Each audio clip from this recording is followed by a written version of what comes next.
Hello, everybody. Welcome to Foothill College for tonight's game between the visiting Los Altos Eagles and the home team Mountain View Spartans. I'm Paul Cunningham, joined by someone who knows Mountain View High School very, very well, retired coach Jerry Goose Gosland. And Goose, a pleasure to have you here tonight.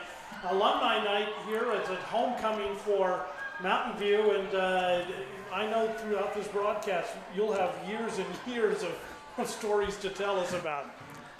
Well, it's kind of fun. Talking with some of the alums, Doug Traina, Jeff Sidebottom before, everybody's kind of excited. You know, homecoming night for the Spartans.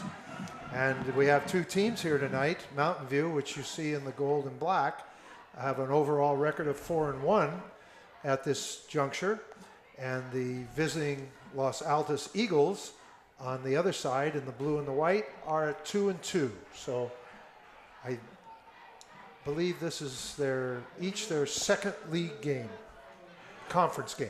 Well, we're just about to get underway. Nick Towell will kick it off for Mountain View. Deep to receive is number 23, Sean Lanoza for Los Altos. And we are just about to get this one underway. Anytime these two teams meet, it's a great rivalry. I mean, cross-border rivalry. Mountain View and Los Altos right next to each other. It's a pudge kick that is 25. Fallen on at the 25-yard line by number 1. That is Patrick Vargas. And Los Altos will take possession of the ball and set up shop first and 10 at the 25-yard line, led out by their quarterback, Kyle Gano. A nice fall night here at Foothill College. Little brisk in the air, not bad. Still a lot of kids in shorts and t-shirts, but you see sweatshirts nearby. Out of the shotgun will come Los Altos. Snap to Gano, the give to Lanoza, and Lanoza is met by a host of Spartans. And we'll see where the forward progress was. It looks like he lost some yardage. We'll see how much it was on the play. Looks like he lost about 4 yards here. Here's another look at it, Goose. Boy, actually, unless they thought he was escaping there, he actually made it back to the line He of scrimmage. did, yeah, that's an odd spot considering the fact that he did make it up to the he made it right to the line. right to the stick. Fake to Lanoza. Gano will roll out. He'll throw downfield and overthrows his intended receiver. He was looking to hit Juan Cervantes, and Gano just overthrew it. You know, Paul, looking out there, we'll see how things play out, but Los Altos is quite a bit bigger than Mountain View. Look to have about 2 inches or so on each lineman up there. They're a pretty good-sized group. That is a good-sized offensive lineman. You're absolutely right. Gano looks off to the side, dumps it out to his back out of the backfield, who picks up some good positive yards, gets out over the 30, close to the 34-yard line. Yeah, this is an interesting one here. He throws a little swing pass out here, and it looks like it's going nowhere. He's hit by 56, 44, but makes it within 1 yard of a first down. He's finally dragged down over there by 3 Spartans. So it looks like we have 4th and 1. 4th and 1, and it looks like they're going to go for it.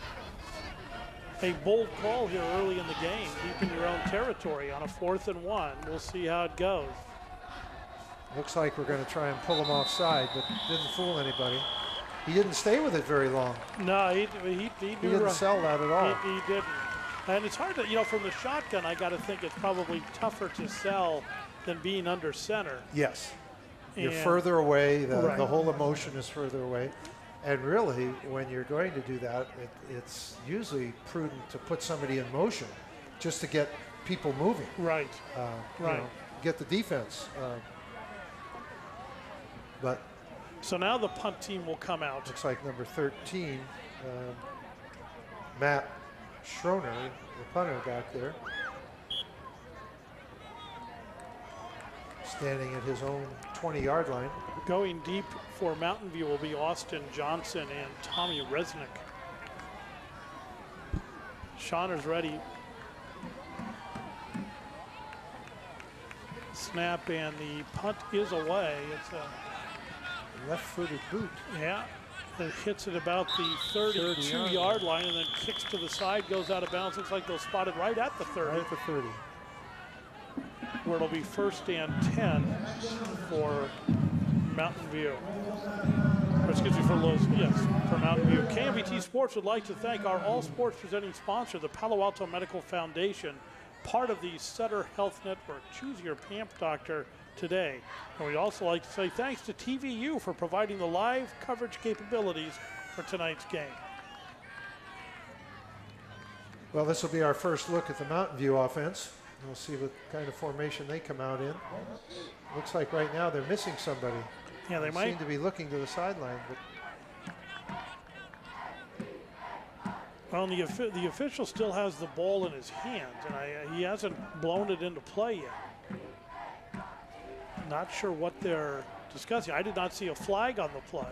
Well, now he just picked up a flag. Now did he pick up the flag? He just picked up a flag on the opposite 35, but okay.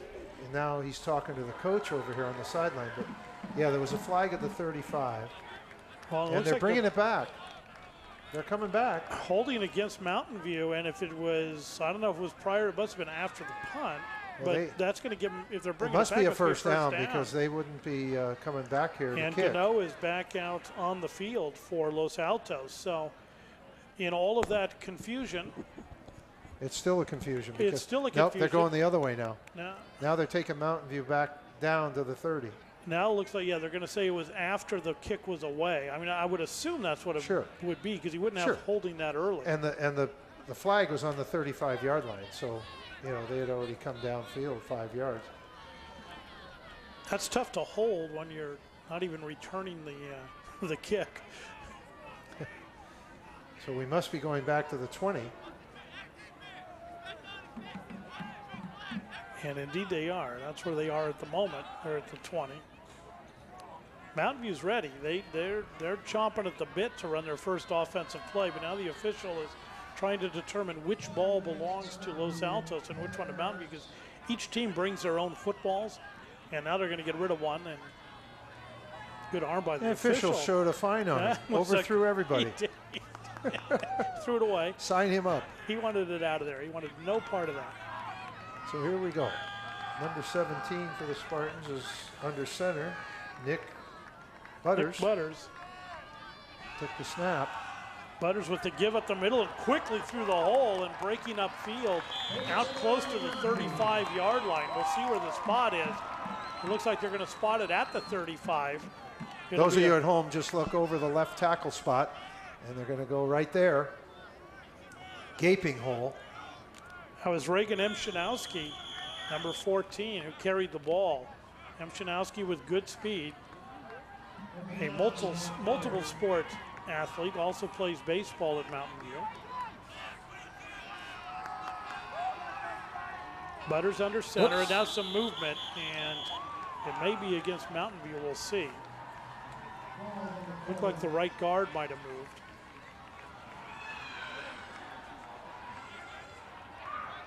It looked to be encroachment on Los Altos, and then the guard moved after two guys came across. Okay, all right. There was contact, definite contact, before he moved.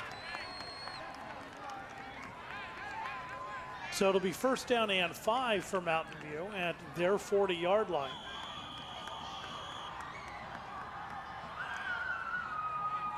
Offset I formation for Mountain View. The pitch to the outside, looking for some room to run, and getting close to the first down is Irving Ramirez, number 1. Varela makes a stop here for Los Altos. You'll see the pitch. You better tuck that ball in.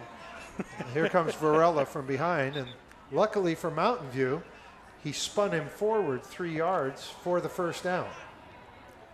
So it ended up actually picking up 5. Butters under center.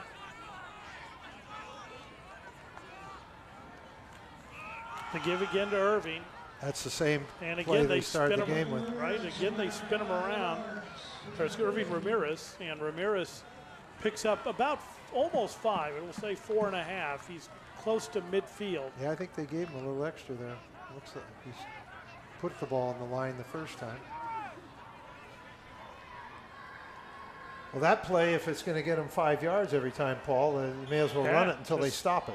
Ted LaCicero used to say, if they can't stop it, why stop running it? Exactly. You know? Exactly. Why be innovative if what you set up is working? 2nd down and 5. Butters with the give again to Ramirez, and there's whistles and flags. Right As away. it looks like they might have moved a little early on the snack count. I think this one might be against Mountain View, and it is. It'll back it up 5 yards, and it will make a 2nd down and 10. Let's hope we're not bad luck. I remember the St. Francis Oak Grove game we did earlier in the year. Must have had 70 flags, it seemed like. And we're kind of starting off the same way here. We've seen 4 already. Poor Oak Grove couldn't run a series without at least 1 flag. Now we go with split backs in the backfield behind Butters, a different look. Motion, and the pitch to the motion man to the outside, trying to find a hole, has 5 yards, and gets out close to the 1st down. That was Austin Johnson on the end around and the pitch, and he'll pick up about 9 yards. Hey, those of you at home, keep your eye on number 3. They're going to pitch wide here. It came kind of late on you, but he came from the slot on the other side.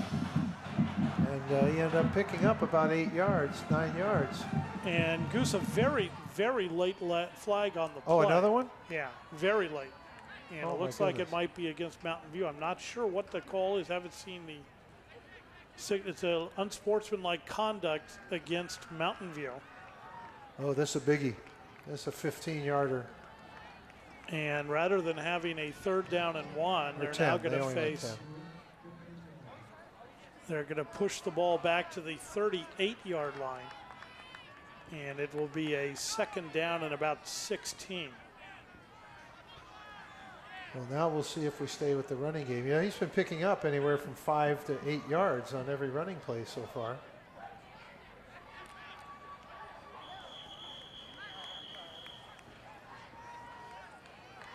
They'll come out of the shotgun for the first time.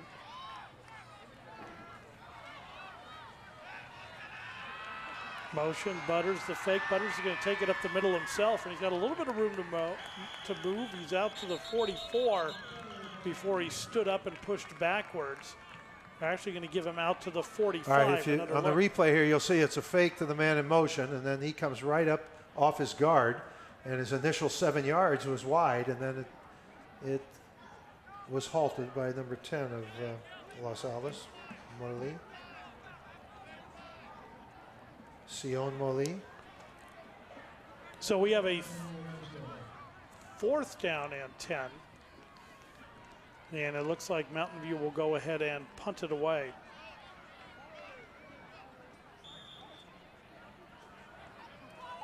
The down box on the field, it said 2nd down on the last Yeah, I don't play. know how it went from 2 to 4.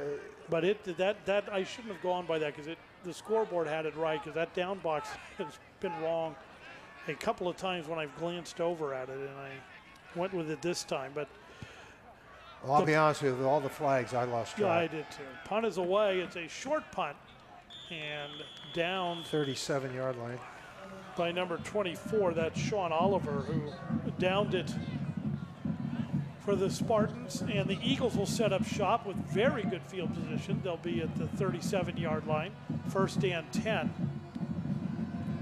7 minutes to go here in the opening quarter. On quite a few of the statistics I've seen in past games, Los Altos has thrown the ball quite a bit, and they are pretty well spread out here, as you can see. And they stay out of the shotgun. Trips to the left. Gano with the give up the middle, a spin move, and some pretty good yardage there. About 6 yards. By number 3, Sean Lanoza. Lanoza gets out over the 40 to the 42. Another look at it. He's going right up the center, right off the center guard. And a nice pickup of 6 yards.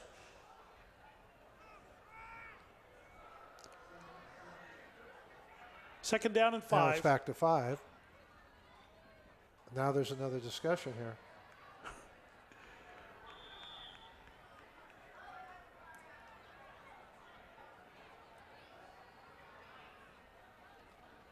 And that was the give again.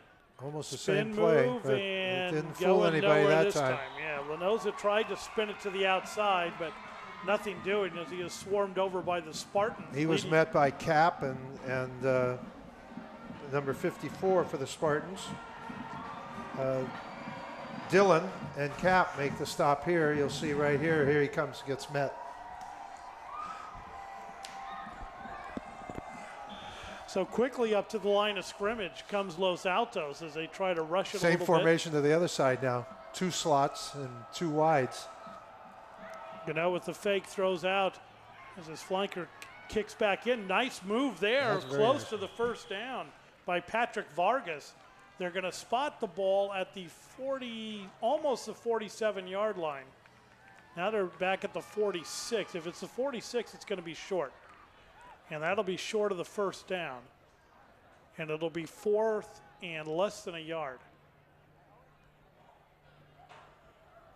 I don't know if they'll ask for a measurement or not, but they are, where it is, they're short. It is short.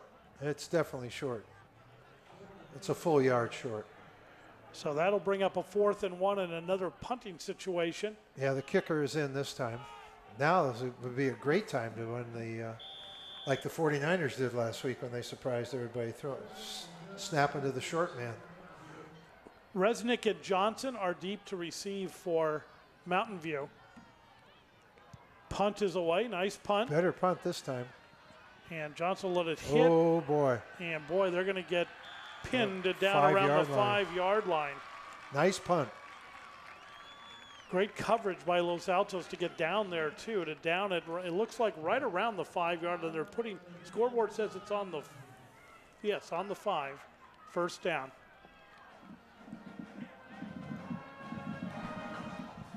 So Mountain View will huddle up in their own end zone. And they were moving the ball rather effectively on their first drive, but got bit by the penalty bug. I think the Mountain View coach would have preferred a fair catch there, and he would have had it up at the 15 or 18-yard line. Took a pretty nice roll. Butters under center. Right off tackle for about 7, 6. That was number 4. That was Justice Bandy. Another look at it. This is Ramirez coming right up off the tackle. Ooh, up around the helmet. Nice pickup, 6 or 7 yards there. We'll make it 2nd and 4.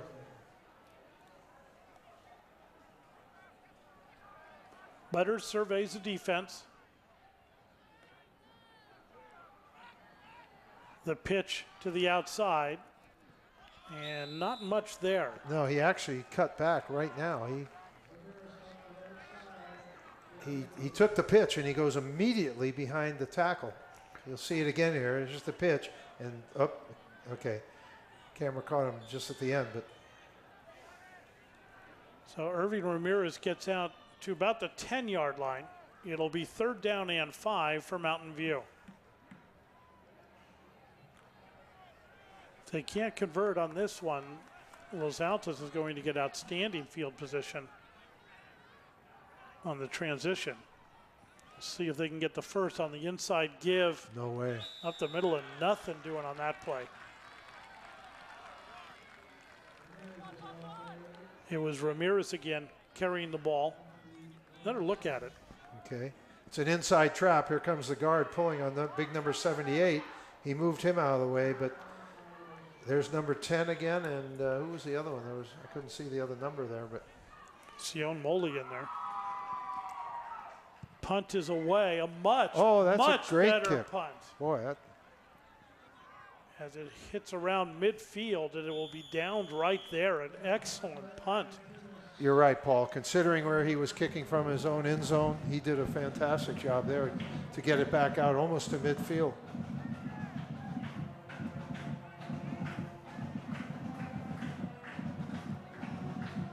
So first down for Los Altos. They are in Mountain View territory, but right at the 49-yard line.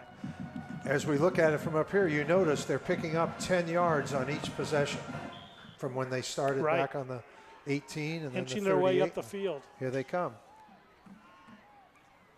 Special teams does play a role in absolutely football.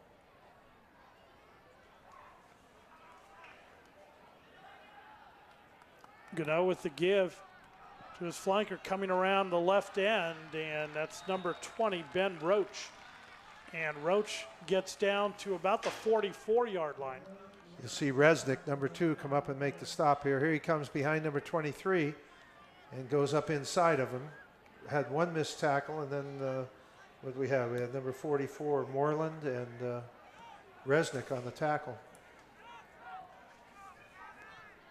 Second down and 5. Trips to the right. Gano looks out, flares it out to his flanker, and close. That's going to be a block in the back. Flags everywhere. That yes. was. Pass was complete to Roach. Another look at it. See a replay here, but this one's coming back. He's all alone right now, and you're going to see a block in the back right here, right there. And that ball's coming back. Would have been good for the first down. Mm-hmm.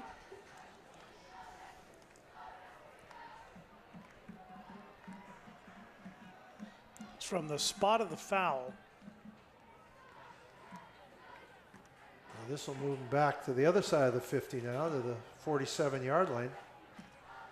It's going to be, what, about second and 14 or something? Yeah, say second, 13, 14, right around there.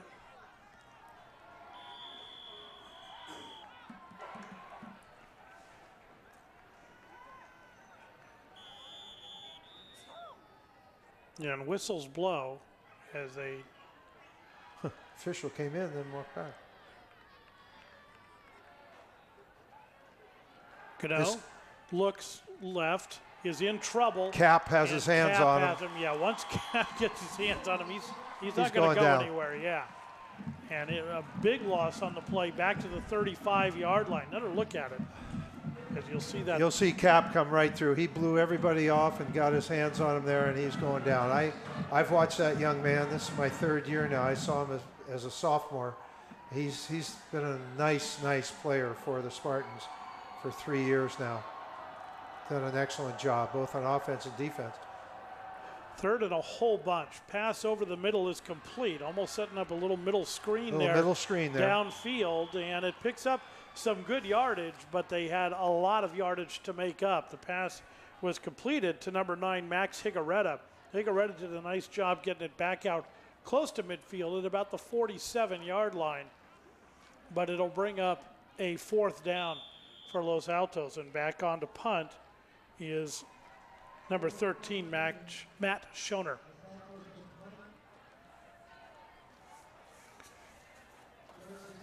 Again, deep to receive is Austin Johnson. Punt is away, nice high punt. Another high kick. You got to catch that ball, boys. And it takes a sideways hop. On the 14, it looks like. It looks like, yeah, right around the 14, 15-yard line, where Mountain View will set up 1st and 10. 20 seconds to go here in the first quarter, so we'll probably get one play out of this and then move on to the second. As Mountain View breaks the huddle.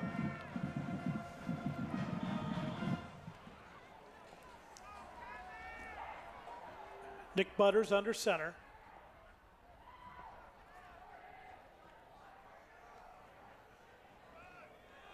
The give to Ramirez. Ramirez fights for some yardage, gets out close to the 20-yard line.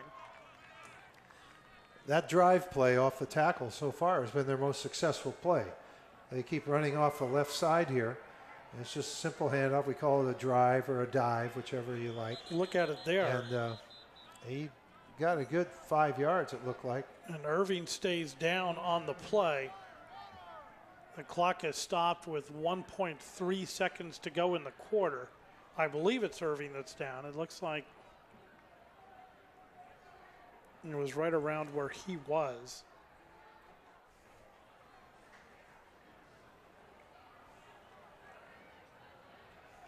Well, while we have a break on the field, you know, I talked to you 2 years ago and last year. Being a former receiver myself, I've been disappointed that Mountain View doesn't get the ball to Cap more on offense. I remember his sophomore year telling you that he showed really good hands, and a lot of young men don't have good moves initially when they're learning. They're kind of rote, but he has that football instinct. But evidently, well, at least the first quarter has shown that they're not going to throw the ball. Well, and at 6'5", he certainly is a huge target to go. Huge target and a good athlete. I mean, yes, he's not just big. He's an excellent athlete. We'll take a look at the standings in the El Camino division. Los Altos is 1-0 in league play, as is Mountain View. So overall records 4-1 you see there for Mountain View, and 2-2 for Los Altos. Yeah, Los Altos beat Lynbrook last week, and Mountain View beat Cupertino. So those were the two games that they had so far, and then Fremont beat Gunn. So Homestead was the only team to draw the bye last week. Irving Ramirez is up and is leaving the field at his own pace, as it should be, as he looks like maybe he got his bell rung. I don't know, but let's hope he just had the wind knocked out of him. Yeah. Because he's carried the ball quite a bit here in this first period, although he looks a little rocky as he's walking. Yeah, he's like you say, it might be a bell ringer, which nowadays is being taken much more seriously than it was in the past, as it should be. Yeah. It's all about the safety of the kids, and the officials will now let the clock run down as they whistled it back into play, and that will end the first quarter. So we have one quarter in the books. The score is 0-0.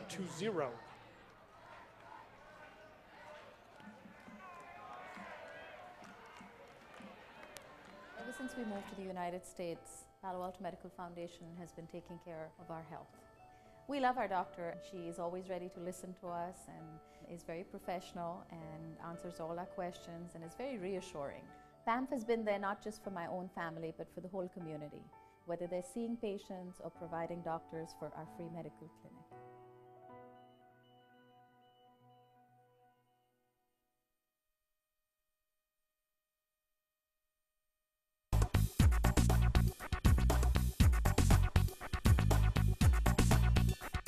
Since 1982, KMVT15 has been providing media resources to the community. Yearly, we train over 300 youth through our video camps. We offer classes in all areas of media, from video to editing, photography, graphics, and much more. KMVT15 is your community resource, connecting communities through media.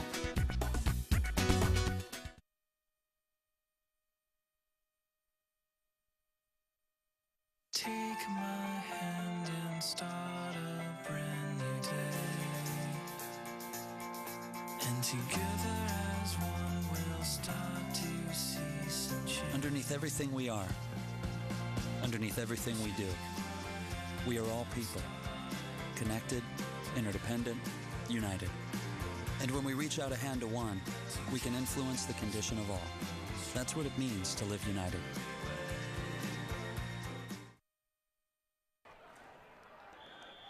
Ready to go here to start the second quarter. We'll see Nick Butters under center. Who's going to carry the ball now? Yeah, they've got to make a decision in there now. First carry is taken up the middle. I did not catch the number of who came. Looks it looks like number 20. 20. I believe 20. That is Eric Cortinas. So Cortinas in place of Irving Ramirez. And I think they did the prudent thing there. They ran the straight dive, right, what they've been running. You know, don't try getting fancy when you have new personnel in there. Give the man a simple handoff. Now they'll go with an empty backfield. 3 receivers to the right, 2 to the left.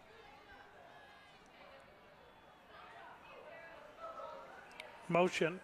The fake to Mshanowski, and then Butters will take it himself, pick up a couple of yards, get out close to the 24-yard line. Yeah, another look at it. Okay, he's going to come off that same left side, only he's keeping it this time right between the guard and tackle. And I think big number 53 there for Los Altos, I believe, Varela, was there to make the stop. It puts them into that 4th and 1 again, down deep. So they're going to hope to get the ball back out to midfield again, Paul. Eric Cortinas to punt it. Punt is away. Nice punt by Cortinas. He can boot it. And it takes a Mountain View hop, gets down to the 30-yard line. Excellent, excellent kick. Cortinas not the biggest kick out there on the field, but boy, he's got a leg on him. And those are two good punts he has done to really help out his Spartan team, pushing Los Altos back. So 1st and 10 for the Eagles at the 30-yard line. Punting yardage is definitely going to be the high point for both teams here in Right this first now. half, the way it's going. Yes. It's been a showcase for the punters.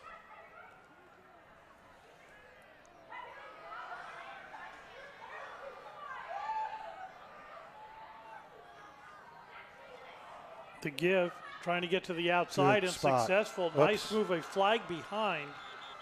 And good muscular run there by Sean Lanoza, but it's going to come back, I believe. No, it's against Mountain View on the initial signal. You would think they'd refuse this one. Well, they pointed in Mountain View direction, but it looks like Yeah, they're he going to did. march it off against Los Altos. All right, watch him go outside here. He does an excellent job. His blocker took the inside man and the inside man there, and he got out to the corner. He got around the corner, got to the sideline. And Great run by Lanoza, but yeah, the penalty is going to be against Los Altos. The referee just got a little discombobulated. for those of you at home, Ramirez, the young man for Mountain View, who looked to us to be shaken up with possibly being a little dizzy, he's still sitting on the bench without a helmet on, so he is not coming into this game anytime soon. Carry to the outside on a similar play by Ben Roach, and Roach picks up some positive yardage. We'll take another look at it here. He's following his blocker 23 and comes right off of it.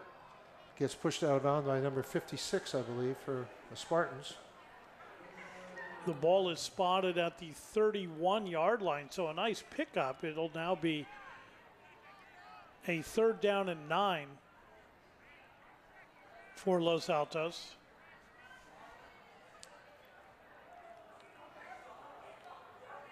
Must be a pass play because it's taking a lot of time.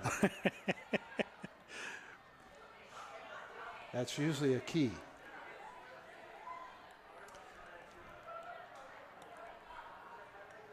Whoops. Might have moved a little jumped. early, but no flag. It is a run play, though, and it's a 1st down with no flags Got away with for one Los there. Altos. They sure did. That right tackle looked like he jumped a Replay little here, you early. look at the right side with it. Well, okay. He cut back inside. Nice cutback. He did the right thing. Excellent run there by Good the job. young man. Good job by Lanoza to get out close to midfield. He's at the 49-yard line.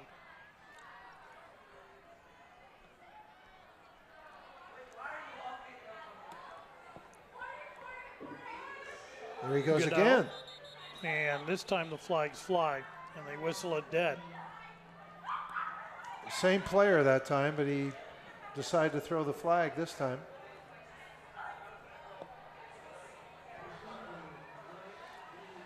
He probably got a little bit of a earful from the last play from the Mountain View coaching staff there. They probably put a little bug in his ear.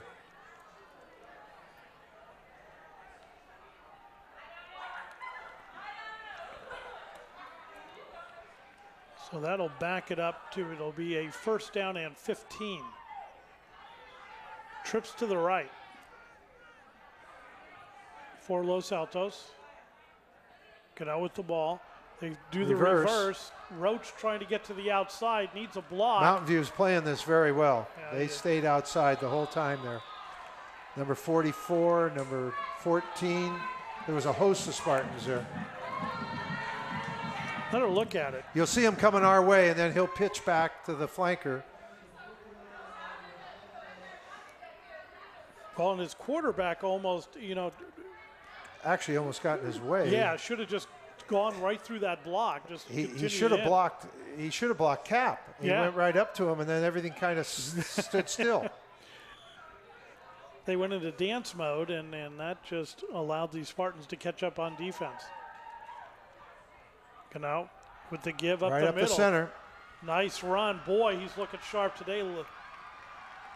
Down to the 38-yard line. Nice run by Lenoza as Lenoza picks up the first down and get, as you said, down to the 37. Another look at a nice run by Lenoza.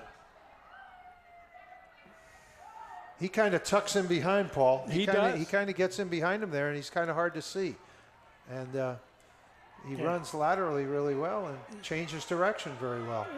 Yeah, it's hard for them to see him, but he has great vision of the field. I mean, he just winds his way through there. He's a good little scat back.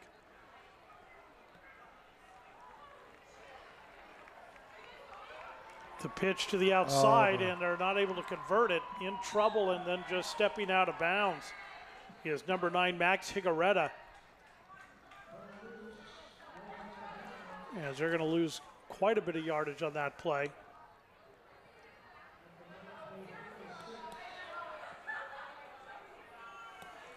They tried a new little wrinkle there. He put the ball into his belly and pulled it out.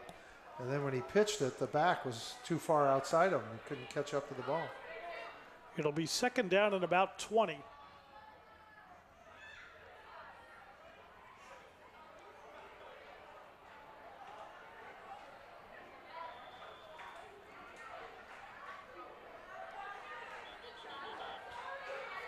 This is going to be close on time here. They've been in that huddle for quite a while. And now the officials are coming in to have a discussion. Which will help Los Altos in this case. Yeah.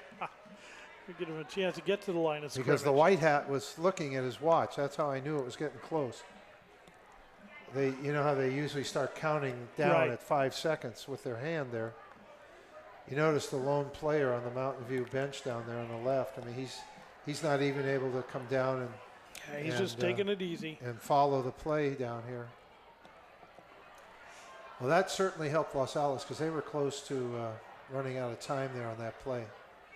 We have no idea what the discussion's about. They'll let the coaches know, but there's no signal up to us to let us know what's going on. So it'll be second down and 20. Cano throws out to the side, complete, and a pickup, good pickup. Pick up about 8 yards. This is just a quick out to the wide out there. And I believe that's the kicker, number 13, Matt Schoner. He's a lanky boy. Picked up an easy 8 yards there. I mean, he made that 7, 8 yards. He made it look very easy, didn't he? Third down and 12. Now looks it out was to going the to be right the side. same way the other way, but he's Couldn't running see now. it, in trouble, trying to get away, and he is brought down in the backfield, and it looks like it's Cap again. Yeah, I think number 61 gets him initially here. See, Cap goes to the outside, which he had to. He had outside contained. Number 61 collared him for a second there, Suarez, and then Cap finished it up. So a fourth down and another punting situation as the ball's at the 42-yard line. Even though our marker says second over there. Yeah, well. We're having a little trouble here tonight, folks. We have to keep a stick line on our piece of paper because the scoreboard and the marker on the field do not agree. Scoreboard's been very consistent. Scoreboard's been good. Yeah, Good. scoreboard's doing a Oh, good job. fake It's a punt. fake punt. They're going to take a look, see if they can run with it. He's close to the first down, but going to be stopped short by about 4 yards. 3 or 4 yards, yeah. I thought I saw a flag come flying in. Yeah, there's one right at the 36-yard line. They're standing on top of it. It's against Los Mountain View, I Altos. decline it, yeah. It's against Los Altos, which should be declined regardless of what the penalty is. moving him back 10 yards the way he's been kicking the ball, exactly. I would refuse the penalty and take the ball. This will be their best starting field position In a of the while. night. Yeah. Yeah. Although they're hiding the ball right now, we can't tell where they're going to start. I think he went out around the 31 there, though. 31. That's right. Yeah, you got one official at the 29, one at the 31. The penalty is declined. It's first down, Mountain View. And now we'll see where the spot actually is. Now it says now he's standing at the 29. Or no, that's where they're marked. He wasn't that close. That's wow. That ended up being a half yard, being a first down. He was 3 yards short. He was. That's a very. Paul and I may be up there in age a little bit, but we're not blind. It's like, hey, where are you spotting it's the ball? our game. Where are you spotting the ball? Holy cow. So first down for Mountain View at the 29-yard line. They have had some success moving the ball on the ground. Yes, they've been successful off tackle, but, they haven't been able to go out wide. And they look to go out right. Excellent. They got a chance. They got an opening. Excellent fake. And a nice move and a nice run to the outside there by another Eric flag. Martinez. Another flag. This is well, here it is. No, it's excellent blocking up to this point. We'll see what happens here. There's still nothing happening.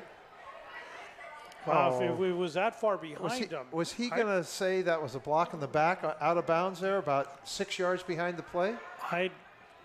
That's all I saw. It looked, everybody was just running. It didn't really look like anybody was hitting anybody, to be honest with you. Well, the penalty is from the spot of the foul. So it's going to be 1st and 14. Yeah. So 13. First and 13.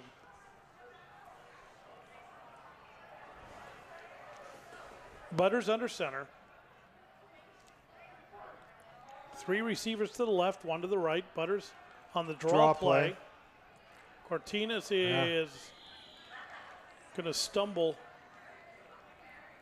up over the 25-yard line. Gets up to about the 28-yard line. Here's the draw coming to the left side right here.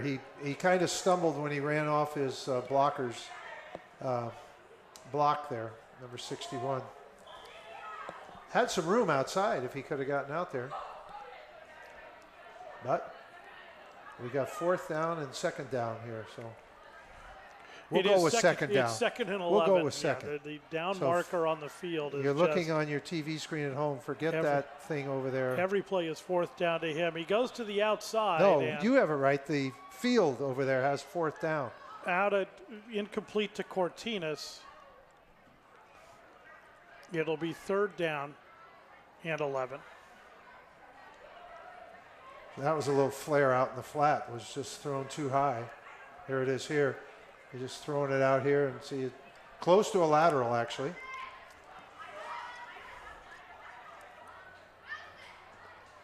That's risky if the ball doesn't go out of bounds, because that ball was pretty much straight down the line of scrimmage. 3rd down and 11. Butters will come up under center. Butters sets up a screen. Nice play. Cortinas has it. Needs a block. Tries to get to the outside. There's no penalty. Now comes up. All right, it'll be a first down. He's got the first down. He gets out over the 40-yard line to about the 43. A perfect call. Nice screen pass here. Out. Keep looking on the right-hand side of your screen here. There it is. He puts it over the top, and he goes back inside and runs past 2 Los Altos defenseman, and then runs into one of the big linemen who was that, number 79? Let's give him Alameda. Made a good play from the offside there. He stayed with it. Butters under center. Pitches to his end who came around. That was Austin Johnson. Ran into number 76 there, Kati, and number 10, which is Sione Mole. He's been in on quite a few plays, Paul. Yes, he has. So he gets back to the line of scrimmage on the play. It'll be 2nd down and 10. About 5.5 minutes to go to halftime. So far, he's been a nice, aggressive linebacker. He's been pretty active.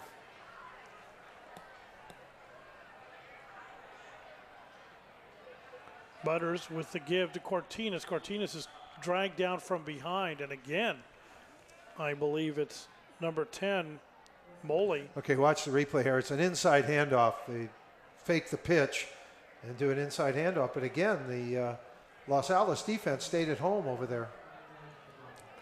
Nice job by the Los Altos defense there to keep Cortinas from breaking that one out. It'll be a 3rd down and 9.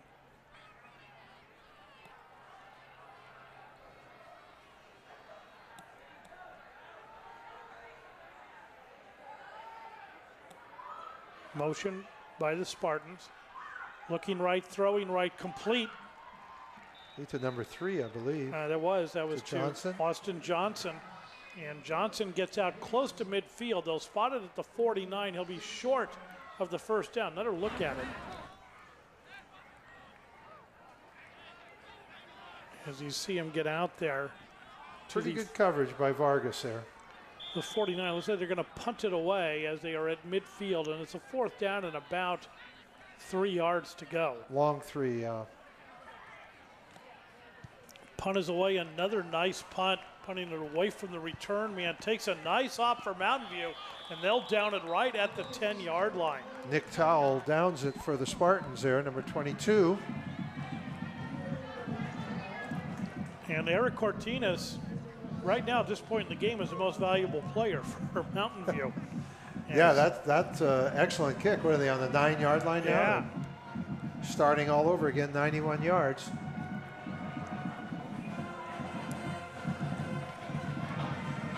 Well, and Eric Cortinas came in also to run the ball in place of the injured Irving Ramirez. So it'll be 1st down for Los Altos. Lining up close to their own end zone at the 9-yard line.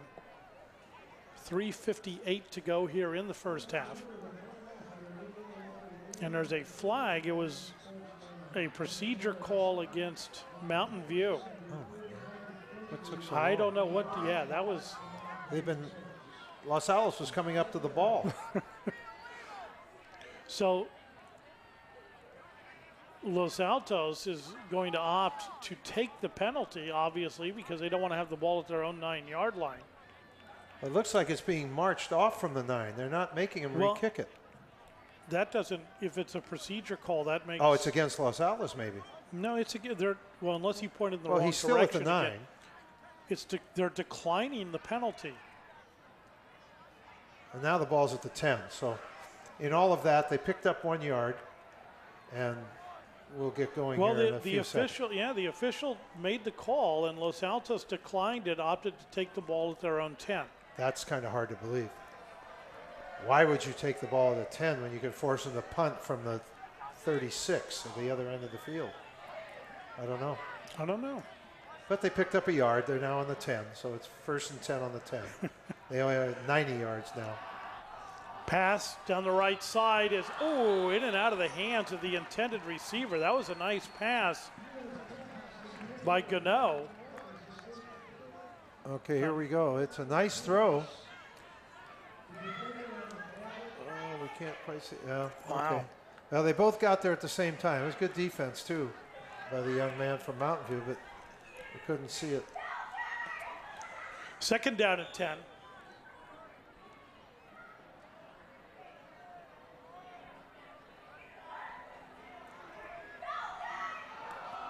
Give. Looking for running room, and nothing doing on there. that one as Sean Lanoza tried to get to the outside, couldn't. Let her look. Okay, here he comes. He's coming outside, and he tries to go inside. That wasn't there, so then he got spun to the outside. And this is an important series, Paul, because we have 3.5 minutes to go in the half, and if they can put any kind of pressure on down this end of the field, they might end up with a chance. 3rd and 10. You know, it looks like they're setting up a middle screen. He's going to get a He's 1st down some here. room. He's got 1st down and more. Yep. Out to the 30. 20-yard pickup here. Nice job on the pass underneath. Looks like that went to Patrick Vargas.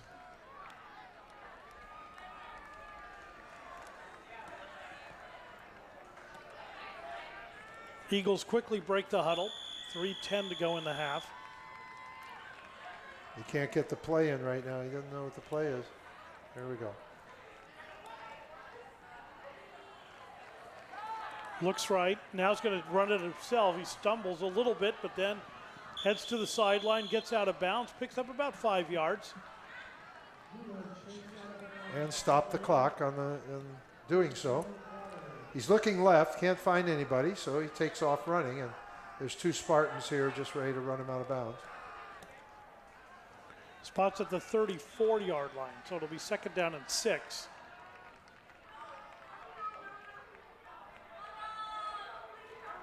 Looks to his right, complete out of the flat, and then thrown out of bounds is Chad Dowdle.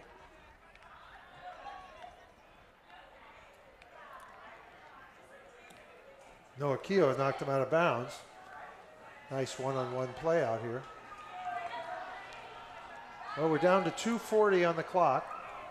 It's 3rd and 1. I thought he had maybe gotten the first down, but he was a yard short. So 3rd down and 1. Looks right again, has a man over the middle, complete to Higuereta. Higuereta pushes a tackler out of the way and then rumbles down inside the 45-yard line to about the 44. Another look at it. They're moving it way back. I don't know why. Okay, he throws it right over the middle. A missed tackle here. And now he's... See, his knee didn't go down there, and they moved the ball back to where it looked like his knee went down, but wow. First down anyway. Yeah, except they've got the sticks at the wrong place. Yeah. Either way, it's a first down. I agree with you. I didn't see the knee go down. Well, that was an important play because now it's all in Los Altos' hands if they're going to score. Before it was, would Mountain View get the ball back with a chance, but now it's on this side of the field. And good job by Lenoza to get down inside the 40. And he got out of bounds to stop the clock. So everything worked out in his favor here. He did a good job. There's a kick out block right there. He comes right at him and then veers to the outside. Oh, he did not get out of bounds. My mistake. Clock continues to run, 1:55 to go here in the half. 2 receivers left, 2 receivers right for the Eagles. Gano with the ball, looks to his left, throws to his left, looking deep for the He's man, there. and Interference. in and out of the hands. There's a flag down. It's going to be pass interference on the Spartans. And I think in high school it's from the line of scrimmage, is it? There may be 2 flags down. There's a flag down for possible interference, and there's a flag down here on the 41-yard line in the offensive backfield. We'll see what the dueling penalties are all about. Holding. So we have a offensive holding and a defensive pass interference going to offset, and we'll try it again with 1:40 to go in the first half. So it'll be 2nd down and a couple of yards to go here for Los Altos.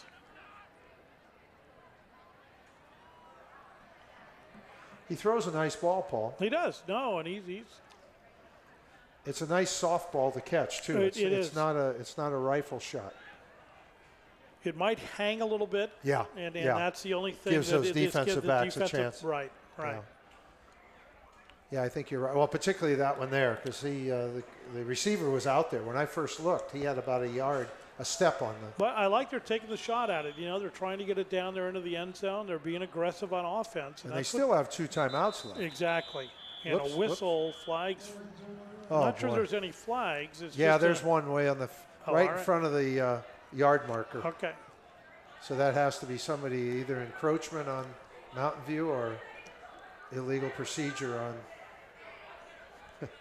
Okay. It looks like offside on. They must have lined up offside. Okay. I'm beginning to think that we're a jinx for this yellow flag. We've had 2 games together this year, ladies and gentlemen, and they have been flag-ridden. I mean, I can't put it mildly enough how many we're seeing.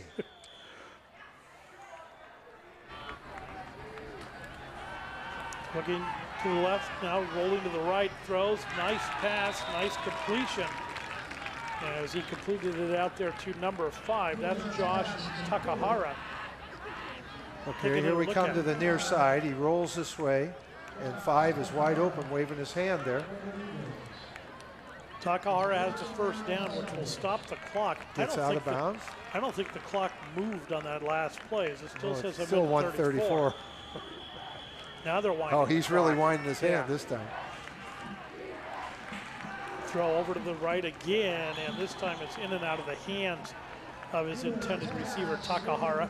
Threw it just a little bit behind him. Takahara was open, but it just came in a little bit behind him.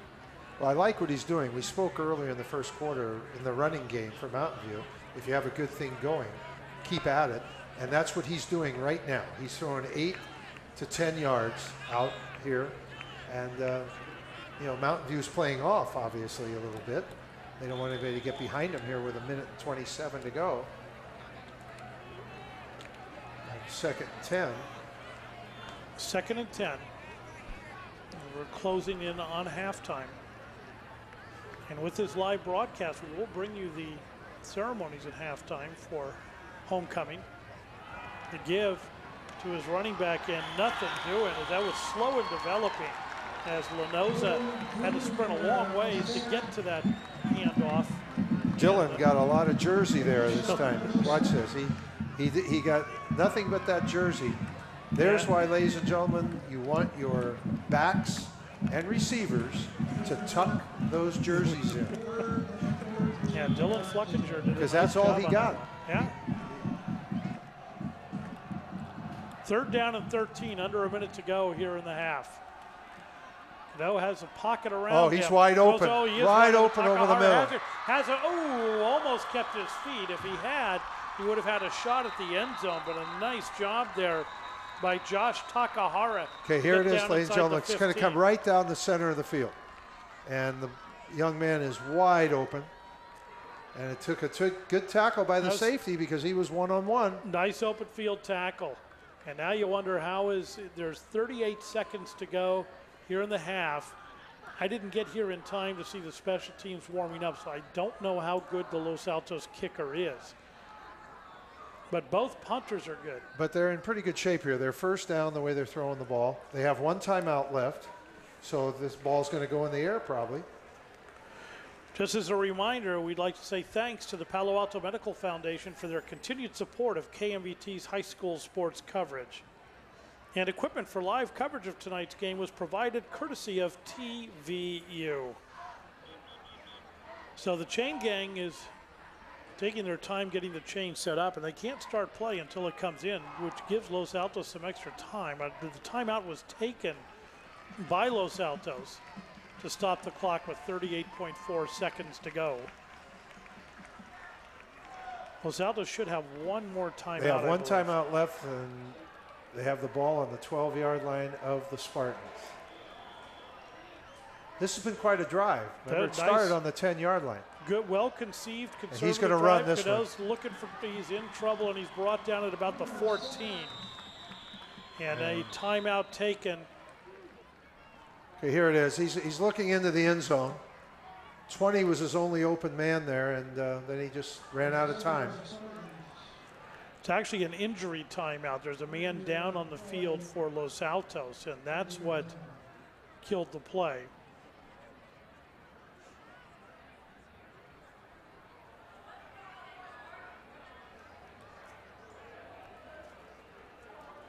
He's very still.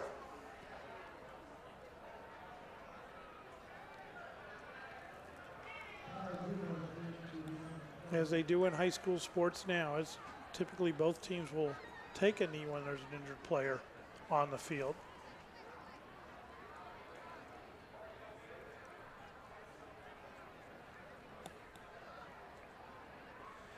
Yeah, we were speaking about that last weekend. We were doing a game up in San Francisco, and you know, it's really funny because someone said they'd never seen a player trip over a down player, and they were trying to figure out what is the whole reasoning behind having everybody kneel down. Now, for some reason, Los Altos has chosen not to kneel down. Well, they were initially. They were, but they got up. Yeah, but then with they're talking to the offense. And yeah,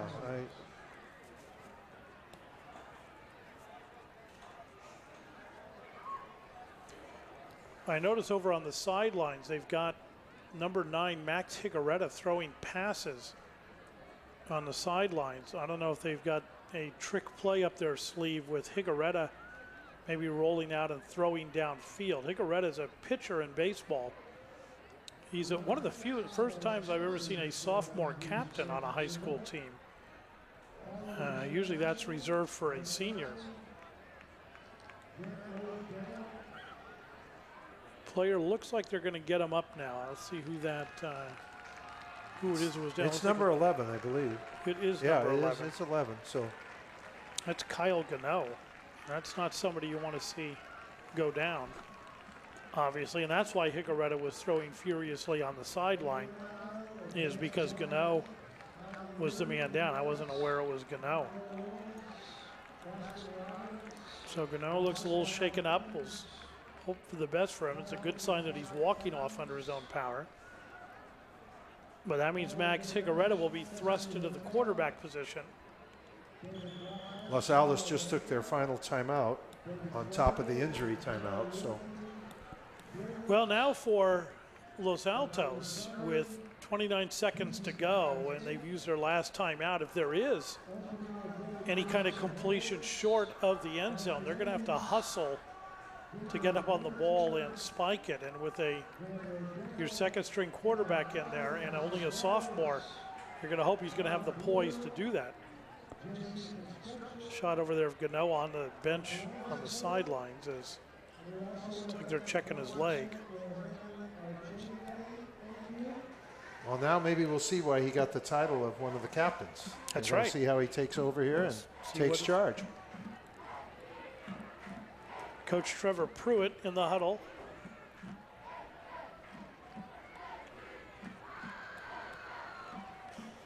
This is a long timeout. I was going to, well, yeah. Well, between the penalty flags and the timeouts, and then knowing that tonight is homecoming, which is always extended halftime. Exactly. Now they're blowing the whistles to bring them back in, and both teams are ready. They're probably just taking their time with the whistles.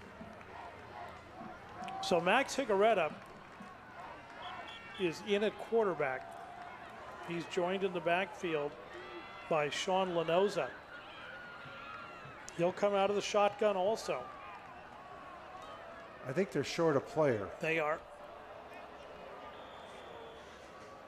Patrick Vargas joins the fray. 2 receivers to the left, 2 to the right.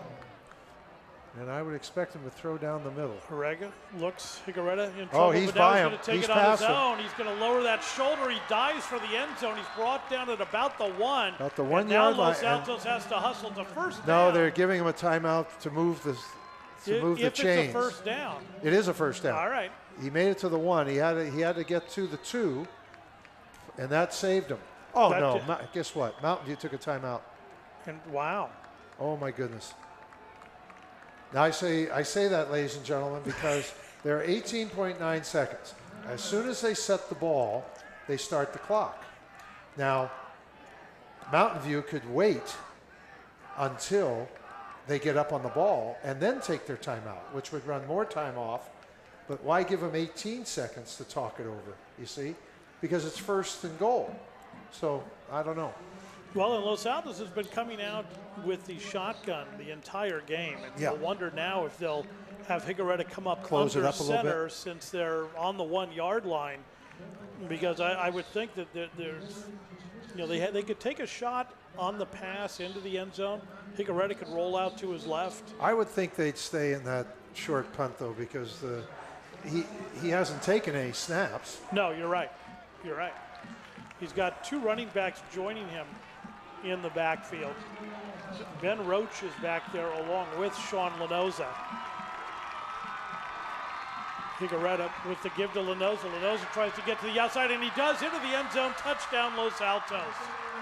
And the Eagles, with 13.4 seconds to go here in the first half, draws first blood. Another look. He just runs right outside, just keeps stringing it until there's no one left and split one man. Good blocking out in front of them, and they get into the end zone.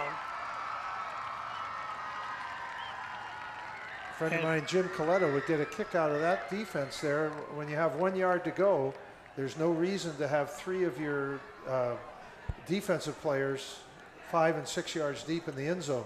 Well, and you wonder if that Mountain View timeout helped them to go ahead and figure by out all which means. play they're going to go ahead and run on By the all 1 means, now yard you can set everything, and it's Sure. not a hurry up. Sure.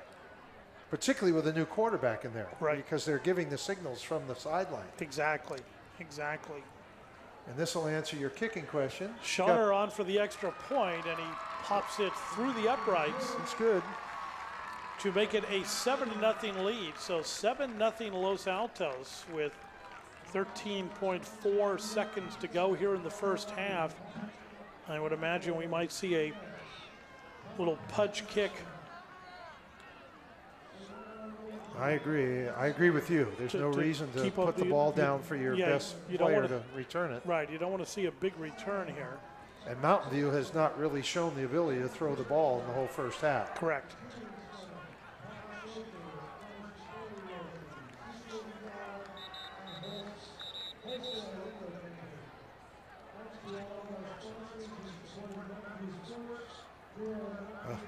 The way I look at that is Los Altos, by Mountain View taking a timeout, that gave Los Altos 4 timeouts in the first half. Right. You know, they Yeah. just gave them one.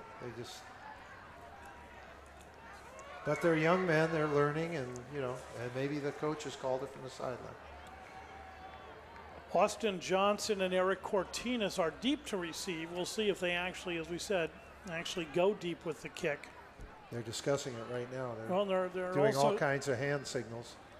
I agree with you. I would just run one to about the 40-yard line. You kick the ball 15 yards, it's going to take 5 seconds off the clock. It's going to leave Mountain View about 7 seconds left in the half.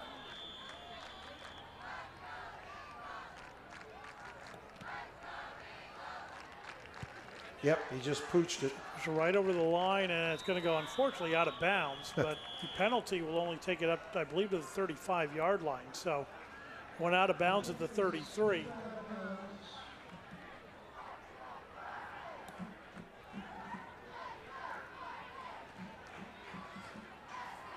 Now they may have the option. I don't know if they have the option to make him kick it again or not. I think they do. All right. I believe they do.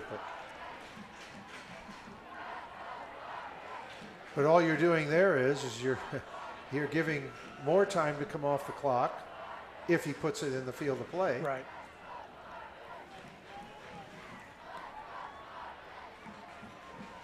I would take it at the 35 or 40. I mean, what the heck? No fumble, nothing. So they'll back it up 5 yards to the 35-yard line. Okay, just give him the ball and let's go. We do have to get to Saturday before this game's over.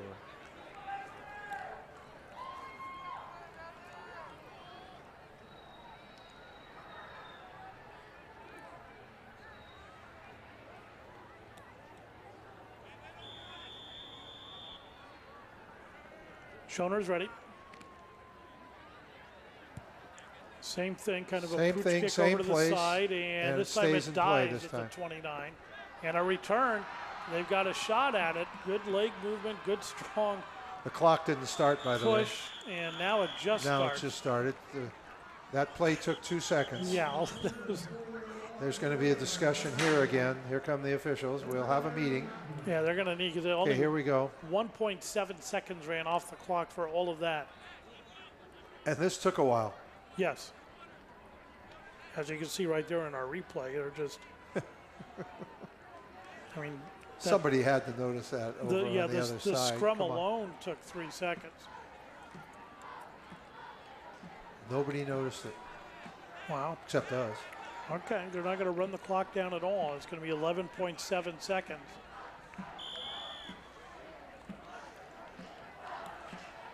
I want to know what the back judge is doing there. He's got to know that. 2-step drop, throw on the sideline, looking for a man, and it is caught. We'll see if it's going to be ruled in bounds or not. It was completed to Austin Johnson.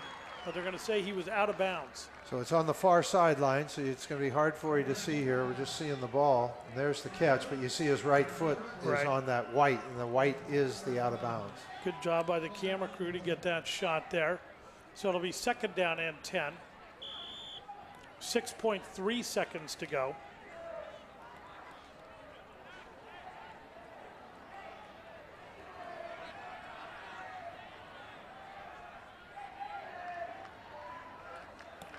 One-step drop over the middle, looking for Cap, and somehow threw it too high to Cap. That's hard to do.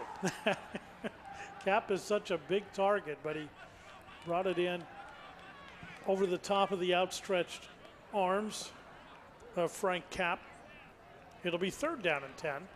3.3 seconds to go. This should be the last play of the first half.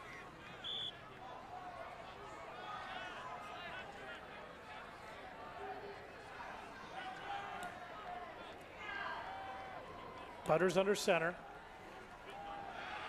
Deep drop, has time, and has the pass blocked, knocked down. They rule it incomplete, and we are at halftime with Los Altos in the lead 7-0. Here he is setting up, and you're going to see a hand right in his face and his arm. Boy, they were very fortunate there. But a nice job by Benjamin Alexander Bowie to go ahead and block that pass and knock it down. And again, we are at halftime with Los Altos in the lead 7-0.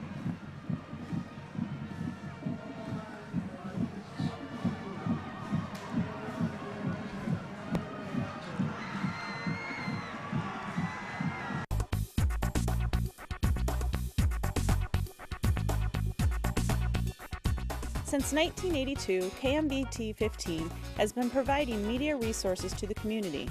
Yearly, we train over 300 youth through our video camps. We offer classes in all areas of media, from video to editing, photography, graphics, and much more. KMVT15 is your community resource, connecting communities through media.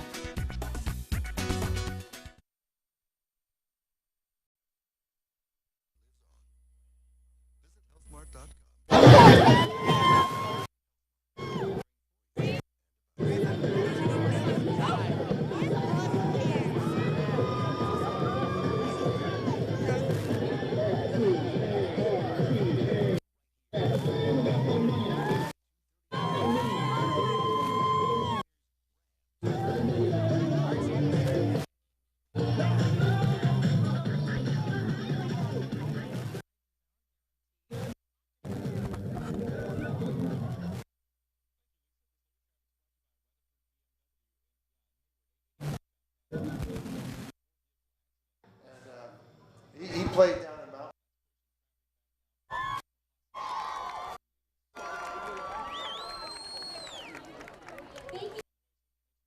I'm Larry Grace Desiree.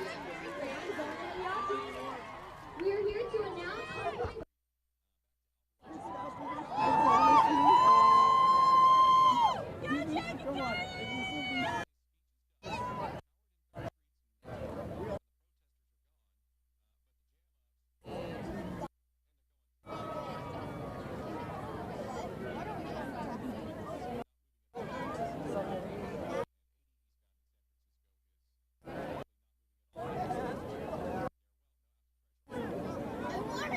First off, we have Gabby and Leo Shaw.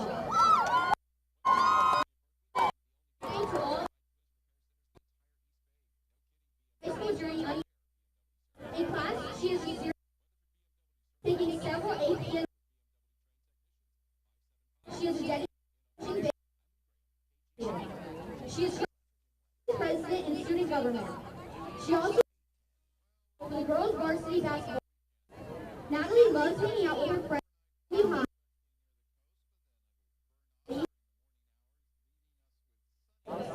Being happy and spreading happiness throughout campus.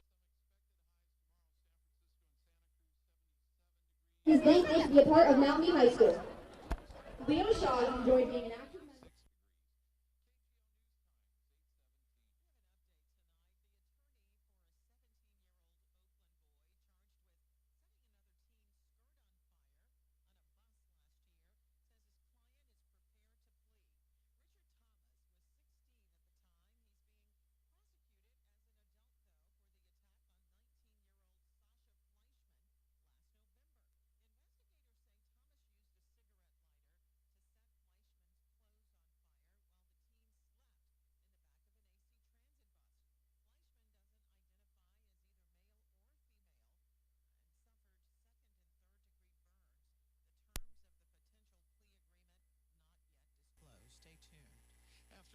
Club with her peers. She has participated in marching band, cross country, and dance. She joined ASB her junior year as dance commissioner and is currently serving the position of homecoming prom commissioner. Outside of school, she keeps a hectic schedule by playing softball on a very competitive level. In her free time, you'll find her coaching sports at a local middle school, being a camp counselor, or babysitting. Austin Johnson has played in the symphonic band for 2 years and served in ASB and dance spectrum. Fondly known to many as AJ, he is proud to be one of the few three-sport athletes at the school for 4 years, competing in football, basketball, and baseball while maintaining a high GPA. He is also active in his church, the Fellowship of Christian Athletes, and remains grounded with his faith in God. He is also a proud Eagle Scout. Austin would like to thank his family for their unwavering support in all he does. Give it up for Allie Lundberg and Austin Johnson. Next we have Veda Sankara and Stefano Scotti. Veda is co-editor-in-chief of The Oracle, president of National Honor Society, and of Athletes for Athletes. Veda loves staying active by running with her friends in the I Run Club and spending weekends hiking and picnicking at Rancho. In the classroom, Veda has taken several challenging courses at MVHS. Outside of Mountain View, she loves to play classical guitar and is a member of the leadership board of the EQ Youth Philanthropy Board. In her free time, Veda loves attempting to cook, spending time with her friends and family, and having one-sided intellectual conversations with her dog. She would not be the person she is today without her family's support. When not searching for button-downs or boat shoes, Stefano Scotti loves using Pinterest, pretending to read the Economist, and driving stick shift. He has served 3 years on the MVHS Oracle and as a varsity rower at the Los Altos Rowing Club, co-founded the Cycling and Korean Club, and helped launch the Aspire Project, an SAT prep class for first-generation students. He's also a devoted member of Fashion Club and was an MVHS delegate to both Boys State and Camp Everytown. Outside the classroom, you will most likely find Stefano at the boathouse, in the Oracle classroom, or stalling his car in the middle of the road. Give it up for Veda and Stefano. Next we have Jeanette Freiberg and Joe Fisher. Jeanette loves giving back to Mountain View and diving headfirst into the opportunities it has to offer. She is Vice President of Ambassadors and co-president of the Free the Children Club, as well as Community Service Commissioner for the Leo's Club and a peer counselor on campus. If you can't find Jeanette singing in the choir room for Madrigals or playing the flute in Packard Hall, she's likely out on the football field getting awkward tan lines from marching band. Jeanette is also dedicated to spreading awareness about cancer through the Relay for Life of Mountain View. In her free time, Jeanette enjoys baking with her little sister, making really bad puns, and talking about farm camp with anyone who will listen. Joe Fisher's passion for volunteering has made him an active leader in the MVHS community. He's currently the president of Ambassadors, Bridge the Gap, MVHS Esports, and Chess Club. When he's not volunteering, you can see him leading the MVHS track and field jumps team. Joe's passion for learning has led him to academic success, ending his junior year with a 4.75 GPA. Outside of school, Joe enjoys playing chess, basketball, and watching the show Whose Line Is It Anyway? Joe would like to thank all his friends, teachers, and family for helping him grow into the person he is today. Joe will forever be a proud Spartan. Give it up for Jeanette Freiberg and Joe Fisher. Next we have Alex Malo and Devin Johnson. Alex Malo notes these past 4 years as the most transformative of her life. Her years in choir have strengthened her love and understanding of music and its global culture. On the softball field, Alex created some of her happiest memories and made some of her dearest friends. She has also been able to foster her passion for leadership over the past 2 years in ASB, through experiences in Ambassadors and with her board position of a local tutoring program, Unidos. In the classroom, she tries to be motivated by genuine curiosity and a growth mindset. Most importantly, she acknowledges none of these pursuits would be possible if not for the constant support of friends, family, and teachers. And it is those relationships, old and new, that she will always be most grateful. Devin Johnson is a dance boy on the streets, a cheer boy with a squad, and his choir game is strong. Dance is one of the many ways Devin expresses himself. He's currently on 2 of Gold Star's nationally and world-ranked hip-hop teams and coaches a competitive hip-hop team for young children. He is the External Affairs varsity captain here at Mountain View and is this member on the Gold Star's competitive senior team. Devin has been singing anywhere and everywhere for as long as he can remember.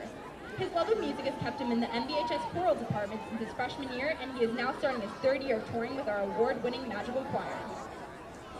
Give it up for Devin and Alex. Next we have Sharon Machuca and Joseph Fan. Sharon, or Sharona, or Beyonce, loves making people feel safe and included while at school. Whenever she has free time, you can find her either in the dance room, choir room, or tutorial center.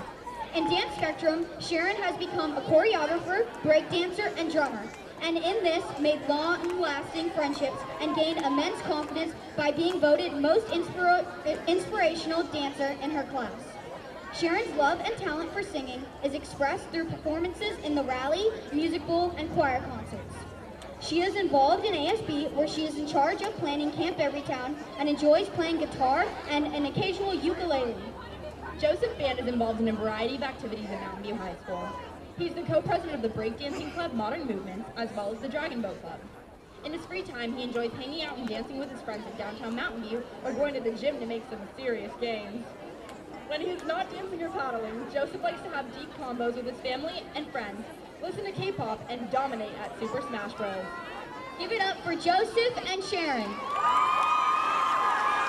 Next, we have Marissa Freitas and Gordon Hahn.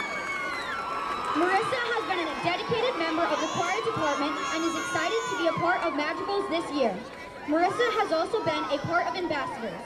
This year, she is serving in ASB on the senior class cabinet as secretary-treasurer. When Marissa isn't busy juggling her school schedule, she loves spending time with her family, friends, being silly, smiling, and of course, singing. She is very grateful to have this unforgettable experience on homecoming court. Gordon Hahn considers himself a flower of the MVHS community, hopefully brightening everyone's day and supporting the school with his positive, goofy, and caring spirit. Gordon loves being part of multiple clubs and groups, like the spectacular Spartan Marching Band. Outside of school and extracurriculars, Gordon likes to try new things, hang out with friends, and laugh the night away. Overall, Gordon deep down appreciates his school, family, and friends for being there for him and molding him into a successful individual and for letting him have a happy and colorful life. Give it up for Marissa and Gordon.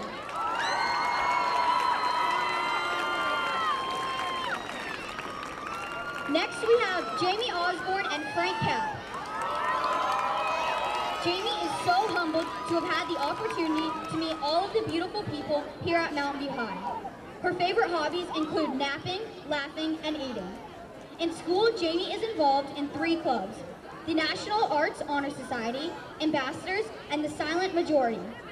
She is also the team captain of the girls' varsity tennis team and was given the Coaches Award last year. In tennis, Jamie has adapted the nickname Spark Plug for her enthusiasm, energy, and high spirits. Outside of school, she enjoys serving ice cream at Baskin-Robbins, coaching tennis to little kids, spending time with family and friends, and going on froyo dates. Frank Kapp has truly enjoyed his 4 years at Mountain View High School. He would like to thank his peers and teachers for giving him the opportunity to be part of such a wonderful group of students in the homecoming court. Over the course of his high school career, Frank highlights his time as a member of the Six-Man Club and the Spartan football team.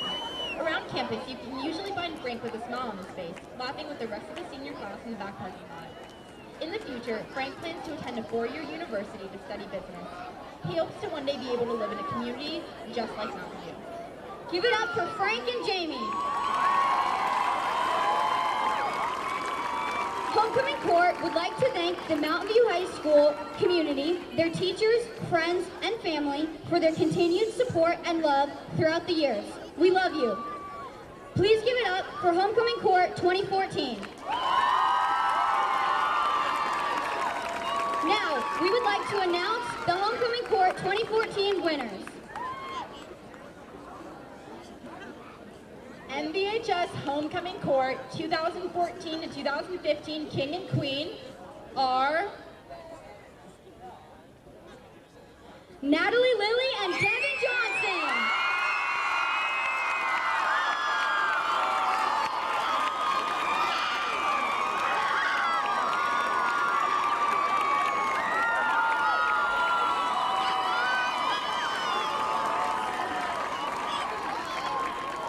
Please give it up for Homecoming Court.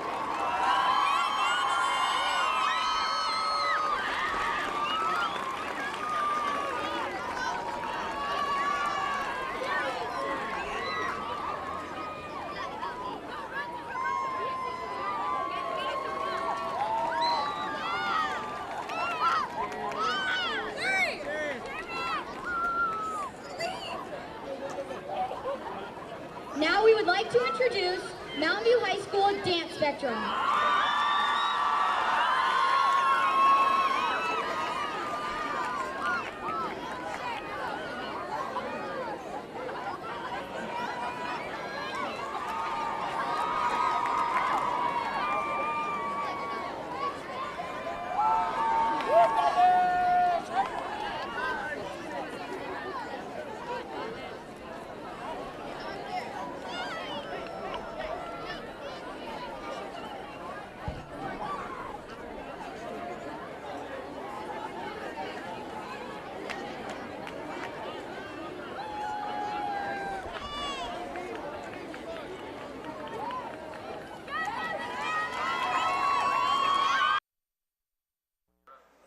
Second half action just about to get underway here at Foothill College. I'm Paul Cunningham, joined not at the moment by Goose Goslin, but Jerry Goose Goslin is here in the building, knows so many people. He's out and about hobnobbing.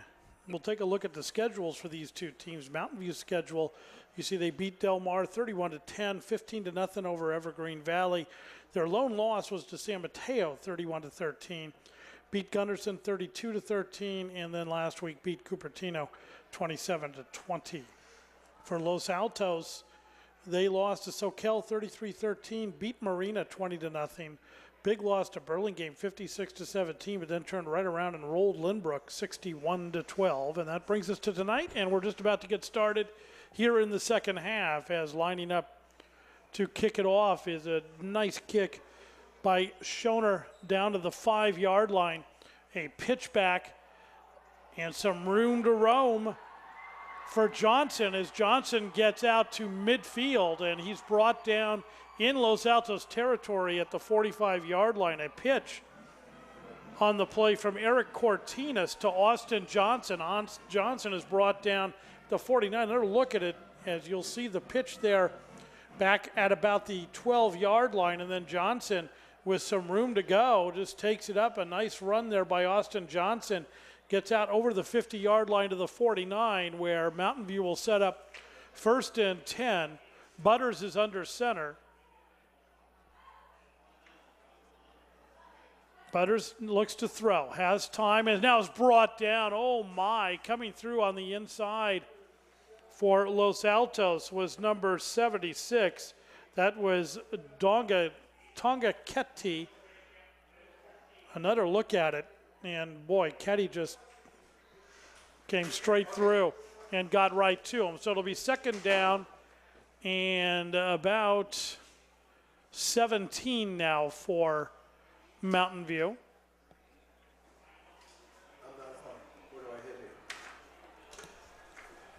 Butters under center, surveys the defense for Los Altos. The give to Cortinas. Cortinas with a push gets back out over the 45-yard line, out to about the 48-yard line. Another look at it. Okay, you're going to see him go off tackle here again, and that's how they started the game off. And you notice they're still getting 4 to 5 yards. Ooh, I got feedback in here. So it'll be a 3rd down and 12 for Mountain View.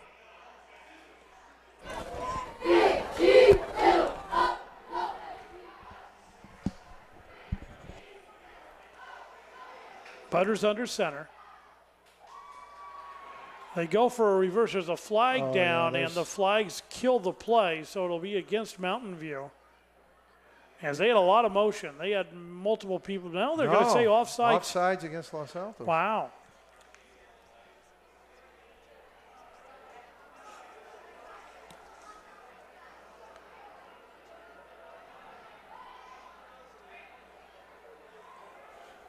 So they mark off the 5 yards, and it'll make it a 3rd down and 9 now. Maybe 8. Let's say 3rd and 8 for Mountain View.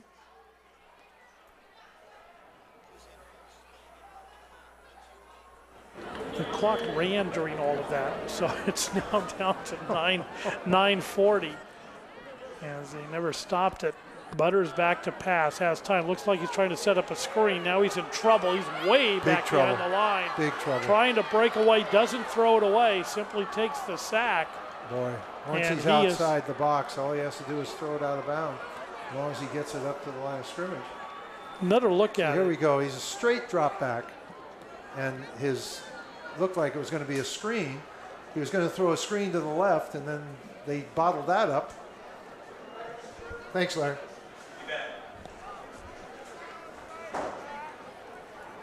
So it'll be there was a flag apparently, but the official waving it off, saying it obviously was declined based on that, which makes it a 4th down and a punting situation for Mountain View. So Well, now we're moving the ball. marching. Well, because it'll be. Ladies and gentlemen, we're mixed up too. I mean, the officials' arms are going to, Los Altos coach is going crazy on the other sideline. His arms are flying everywhere. Here they come again. And now they're back to the original line of scrimmage. Well, and it was a 3rd and 8. It was 3rd and 8, and now it's 4th and 8. Well, now it's Or actually, fourth and 7. Yeah. Almost a long 6. Well, they're going to Still a kick. punting They're going situation. to punt either way, but it's better than punting from back on the 35. Absolutely. Cortinas gets it away, pooches it down, and it'll be down right around the 20-yard line. Out of bounds, it'll be a 1st down Martinez's punt rolls for out Los at the Altos. 21 So after of some Los Altos. 1st and 10, Los Altos. odd officiating is the only way I can put it. Thank goodness it's not Halloween, because Wow. this whole thing would be just It is part of the whole October. thing, you know? I mean, between the yellow flags and now the mix-up, and they're not too sure right now. Oh, it's the ball again, probably. 8:49 to go Okay, here we in go. the 3rd quarter. It is 1st Los and 10. Altos ball.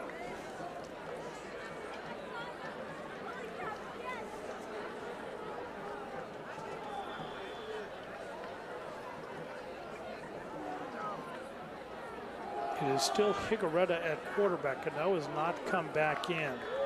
The handoff was to Lanoza. We'll take another look Okay, at here it. he comes. He starts up the center, veers out to the outside, and he picked up about 5 yards, 4 Yeah. yards.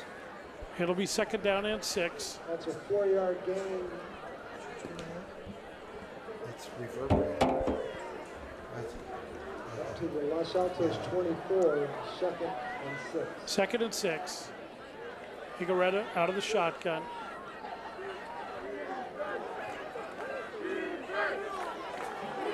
Higuereta drops the ball, but it's picked up That was clever. alertly Boy. in the backfield there by Lanoza. And Lanoza tries to make something out of nothing, but he'll be brought down at the 19. This is a Another heads look up at it. play by Lanoza, because there's a bad connection between them. The quarterback tried to pick it up, and he just swept it away. And, you know, he didn't make much, but well, things are going to get really weird now. Here comes the moon. You can see it from the press box here, sneaking its way up between the trees. Yes, 2nd down and 6 for Los Altos. Now it's 3rd and It's 10. third. I'm sorry, 3rd and 10. They hadn't switched the scoreboard yet. Over the middle, complete. Out there to Roach. Roach fighting for extra yardage. Gets out. Finally, the whistles blow. He's still his working his helmet's way. off. He refuses to Uh-oh. go down. Now he spikes the ball. He's getting a That'll bring penalty here. flag. He's getting a penalty here. And The spike will bring the flag. He had actually gotten out close to the 1st down and may have actually gotten the 1st, but then the spike at the end is going to back it up. yeah, I think he had the 1st down. Flag on the play. It's going to be unsportsmanlike conduct, I believe. And we'll see where they march it off from, because it'll be from the spot of the foul, which should be where the play It should ended. be about where it's started, if they take it from where it ended. See where his flag is down here? Right. Nope, he's taking it from No, the it's line a of scrimmage. 15-yard marched off. He started it at the 28-yard line, so I guess they took it from the end of the play. Now they backed it up. It'll be 4th down. Because I believe that's, now he's coming back the other way. Paul, this is Well, getting, because if they took the penalty, it should be It would be third down, Third down. if they took it, but Correct. I think they might refuse it, so it's fourth down. But now he's marching again. Oh boy. Sorry, folks. We wish we had an answer for you here, but. So they back it up to the 19. It was only a 10-yard penalty, So not a it's 10. 15-yard penalty. I think that's loss of down, though, Okay, unsportsmanlike. it could be loss of down. So back to return the punt. If a punt is forthcoming, which we anticipate Well, it they would be. better. They Yes. better punt this one. Well, with everything going on tonight, you just don't know what's going to happen. Austin Johnson is deep. Whoops, we have another delay. We have a timeout now. Timeout Los Altos on the field. But the Los Altos coach is asking who called timeout.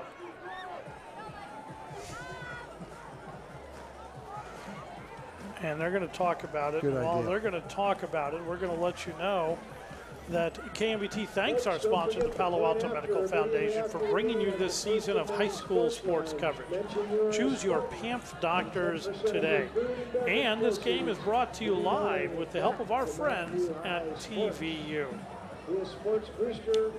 Join us at the And Los Altos coming back out onto the field to go ahead and punt it away. Mountain View just needs to break their huddle and get back out on the field.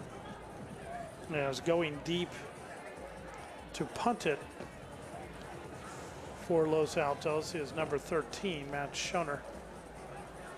And now back out onto the field come the Spartans. Austin Johnson and Tommy Resnick are deep. So we think we've got it figured out. Well, we know they're punting. Well, yes. We have that figured out. Somebody has it figured out.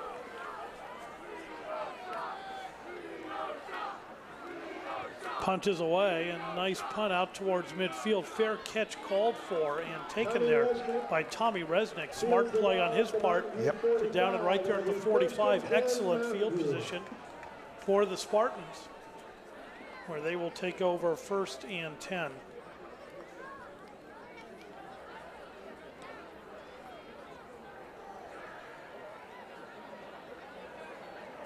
This is an oxymoron, but a lot happened, but really nothing happened in that 5 minutes. You're absolutely right. The ball's back in the middle of the field at the 45.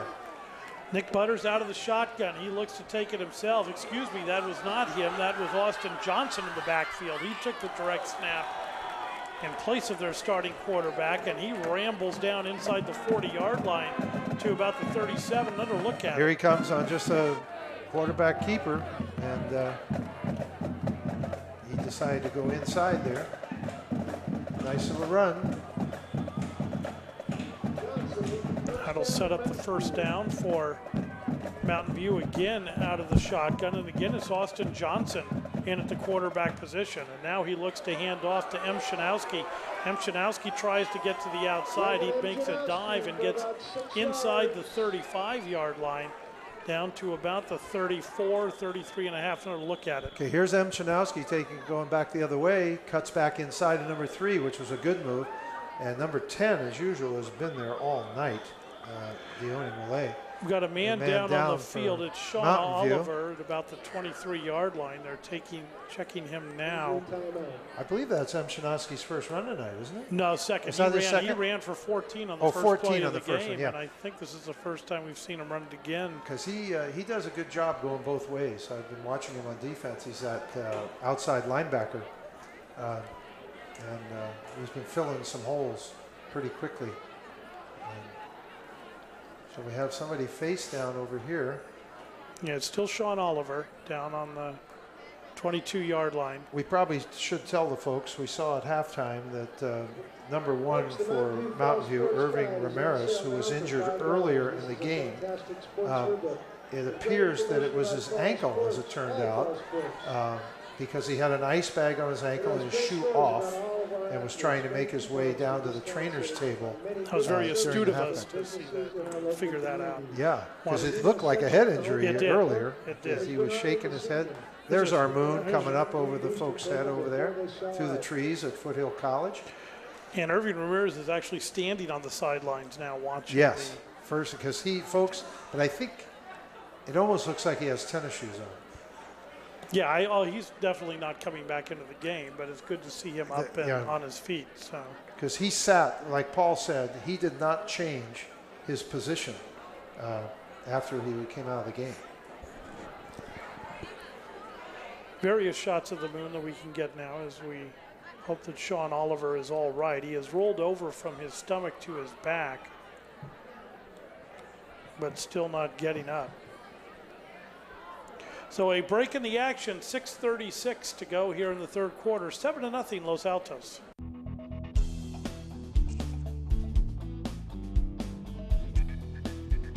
KMVT15 provides an array of professional media services for businesses. Our video services include ribbon cuttings, grand openings, promotional, training, corporate culture, testimonial, and much more. By hiring our professional staff, you are helping to support our mission to provide resources and educational opportunities to the community. Give us a call today. As a busy mom of 3 kids, I find it extremely convenient to access My Health Online. My Health Online's messaging service allows me to keep in close contact with our doctor. Being able to email the doctor with questions gave us assurance that they do take an interest in the patients. That's why we've been with PAN for more than 10 years and keep adding members, the newest member.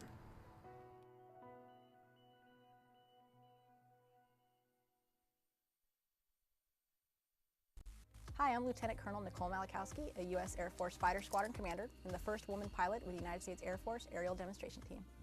My fellow airmen and I know that each of us plays a huge part in our victories, whether in the air or on the ground. We couldn't accomplish our mission without using everyone's skills to reach our goals. Embracing our differences and working together is also what has made America strong. Thank you for your support, and remember, our strength lies in our diversity. This message brought to you by the United States Air Force.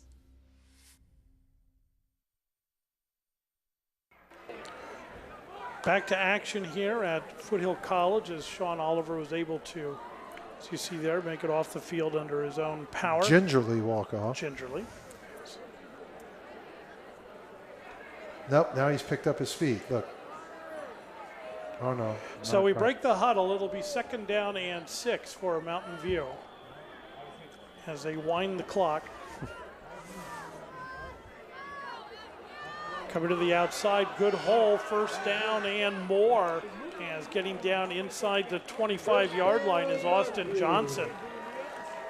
He looked like he was off to the races there the first 3-4 yards, and then things kind of closed up on the outside. Actually, he should have kept it outside. Well, again, one of those issues where if it's working, keep doing it. Exactly. Exactly. I mean, look where they've gone here now in about 5 plays. 1st and 10 for Mountain View. They're at the 23-yard line. They trail by 7 here in the third quarter. Looking downfield, throwing towards the end zone. All alone. Wide open. It is caught and in for the touchdown. The completion from Austin Johnson to Tommy Resnick. And Resnick hauls it in right at the pylon. Another look at it. Okay, check the right side of your screen, folks. Resnick is all alone down here. I mean, 5-yard separation. Thank goodness he got the ball before falling out of bounds. That was close. Good concentration there by Resnick to go ahead and watch the ball all the way in. He's actually had a very good game. Eric Cortinas on for the extra point. These are always a breathtaking thing in high school Snap football. spot, kick is up. The kick is good. And with 5:56 to go in the third quarter, we are tied at 7. Ever since we moved to the United States, Palo Alto Medical Foundation has been taking care of our health. We love our doctor. She is always ready to listen to us and is very professional and answers all our questions and is very reassuring. PAMF has been there not just for my own family but for the whole community, whether they're seeing patients or providing doctors for our free medical clinic.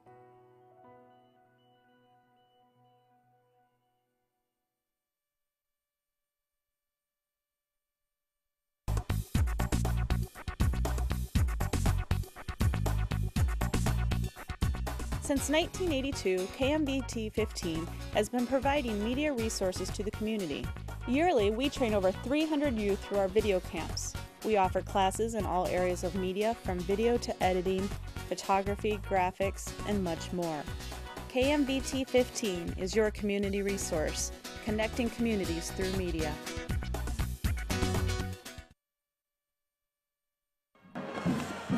Sean Lanoza is deep to receive for Los Altos as he awaits the kick from Nick Toll. You know, that was a different looking offense there with the new people in different positions. It was. They ran the sprint out. They ran the sprint out 3 times, and then the sprint pass. You know, everything to the right side. Everything came at us, came at you and me. Squib kick again. This time it's taken by Los Altos by the up back. Looking for some room to roam there is Patrick Vargas, and Vargas will get it to about the 33-yard line where Los Altos will set up 1st and 10 with 5:51 to go here in the 3rd quarter. Good tackle on that play by Chris Moreland for the Spartans.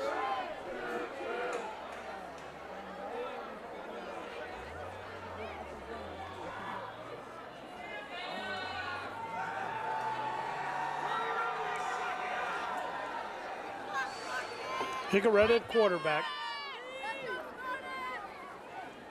Out of the shotgun. Gives to his main ball carrier. That's Sean Lanoza, who has been carrying it much of the night. He met Dylan right there at the line of scrimmage, actually behind the line of scrimmage. That's about a 4-yard loss. Another look at it. Now they're moving it up. Here it is again. You'll see he gets him right there around the waist and body slam.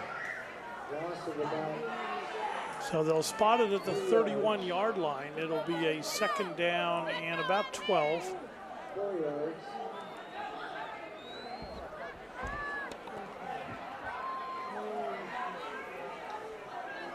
It was a botched play, but it may work out for them as Roach comes around. No, good job by the Spartans to pursue on defense. There's a little miscommunication on the exchange between Higuereta and Roach. Nice play out here. It got strung out. It got fouled up to start with. They just kept stringing it. And you'll see Noah come up here and make one good tackle, number 56 there for the Spartans. Nice tackle by Noah, Coach.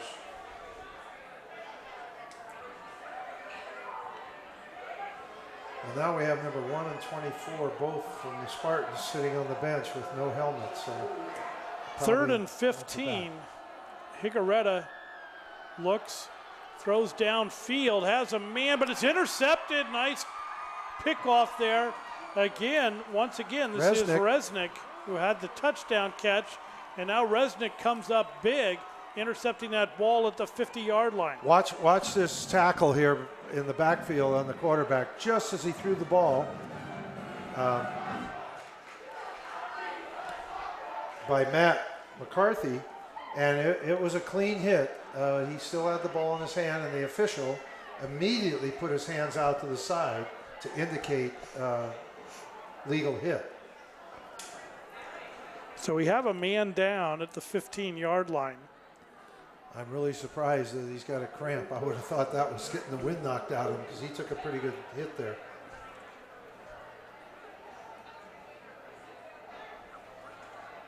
Okay, here's a replay again now. Here he comes. Straight on. Now see his hand. Now see how he was already in the air going for him. Nice clean tackle right at the underneath the shoulder pads. Excellent pressure that time. Well, Los Altos can't afford to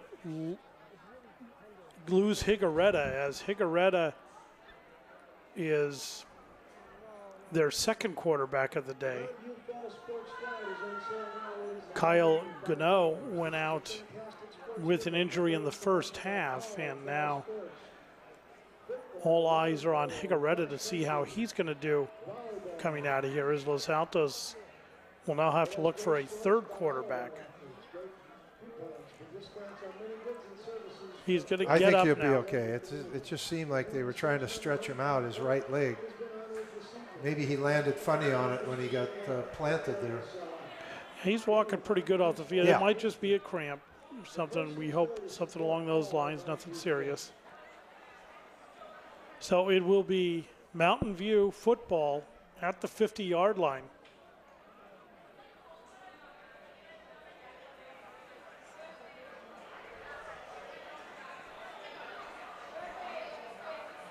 Well, we'll see if they go with that same alignment. They are.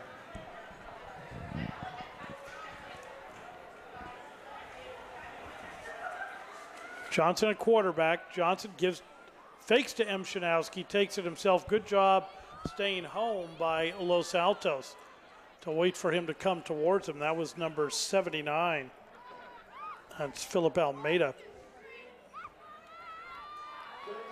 Brings down Austin Johnson. Very nice tackle. It'll be a 2nd down and 13. 4:10 to go here in the third Comes quarter. another penalty flag when nobody's doing anything. Mountain View is in the huddle. Might Los be Altos too many men standing on there. the field. Oh, is that what it is? 4, 8, yeah, there's 12. 12 There's Los 12 white Altos jerseys men on the field, yeah. Yeah, there's 12 white jerseys. Well, the official was alert on that one. Yeah. Watched one guy run in and nobody went off.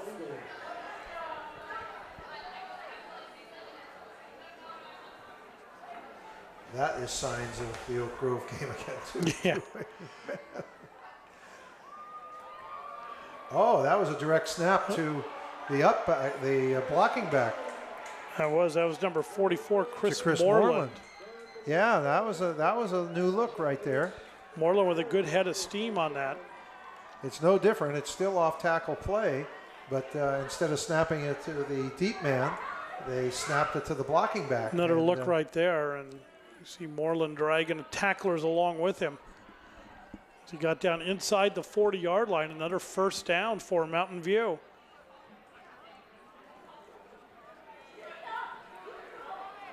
Austin Johnson out of the shotgun.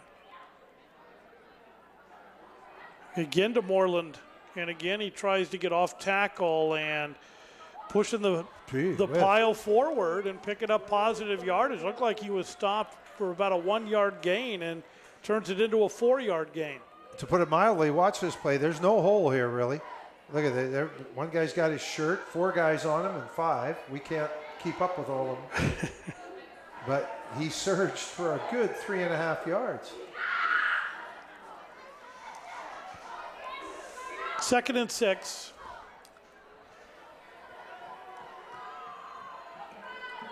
Here's the sprint out again. That's a Johnson run. has room Straight to run. run. He's got nobody around. He might be able to get to the end zone. 5. Touchdown, Mountain View. Austin Johnson again on that play going to the outside. Another look at it. And here it is. It's a sprint out. He goes back inside like he's been doing and now outruns all of the Eagle defenders. Same play here again now. So he's coming outside, cuts off that block, shadow block we call that. You don't really have to hit him. That was number 44, Moreland again, who just went out and kind of shadowed the man, getting his way and paved the way for the touchdown. Eric Cortinas on for the extra point. The snap, spot, kick is up. The kick is good. Good and from with him. 2:59 to go here in the third quarter. The Spartans jump out to a 14-7 lead. I was at a fire department training and I had these shooting pains when they just shot right up into my temples. I went to Palo Alto Medical to follow up with my doctor. He found a heart murmur. It turned out to be an aortic aneurysm, which would have killed me had he not caught it. I don't really like going to the doctor, but I truly like going and seeing the guy. He's a great doctor and he saved my life.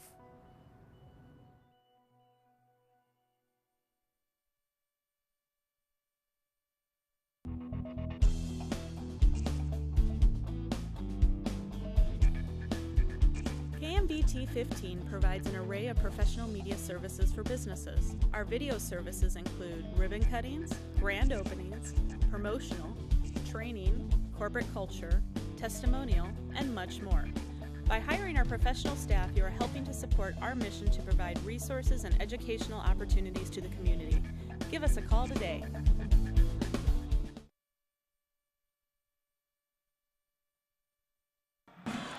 Sean Lanoza deep to receive for Los Altos as they now trail 14-7.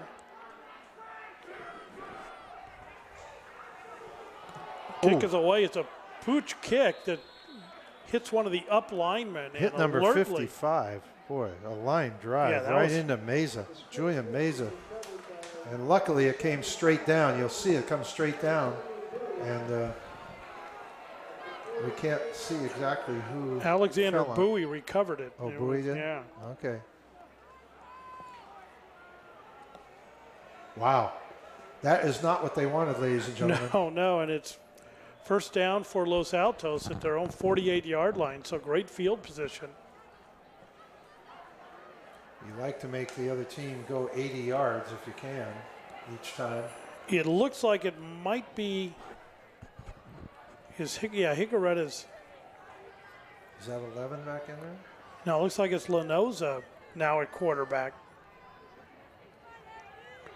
Lanoza with the give to Vargas, and Vargas picks up some good yardage, gets inside Mountain View territory, gets down to the 41-yard line, very close to a first down. We'll take another look at it. He just kept veering and yeah. And it was enough for the first down for Los Altos. So both teams going to new people in the backfield here. And another Eagle down on the field. This time it's number 54, Dylan Potts.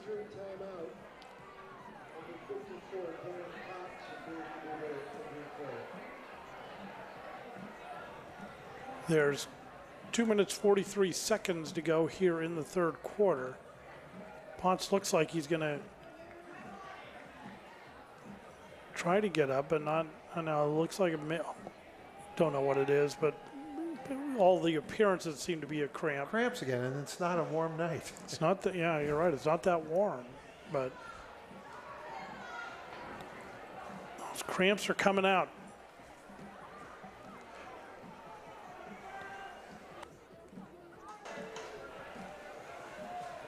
So we've got a break in the action. 2:43 to go here in the third quarter, and Mountain View's in the lead, 14-7. Yeah, he's walking off.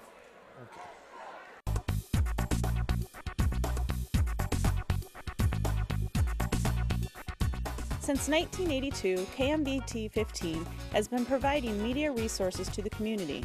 Yearly, we train over 300 youth through our video camps.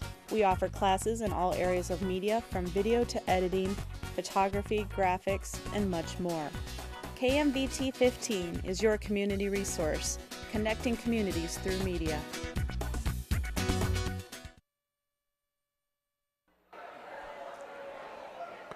Sean Lanoza at quarterback. They wind the clock. Helmets fly. The ball goes. It is Lanoza taking it himself. He gets down inside the 40-yard line, down to about the 38. Another look at it. He's going to keep it this time.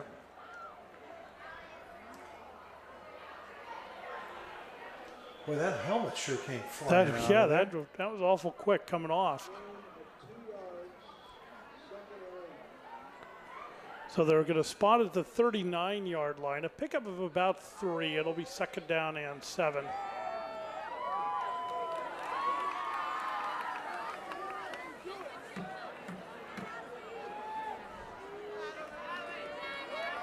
Lanoza with the give to number 1, Patrick Vargas.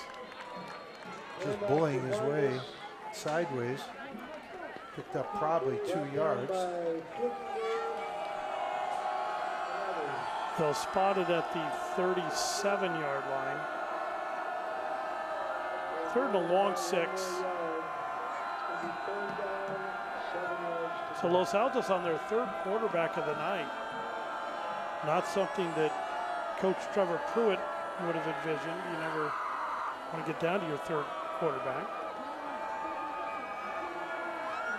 But it sure gives them a 1-2 punch in that backfield, just that's like true. Mountain View was doing.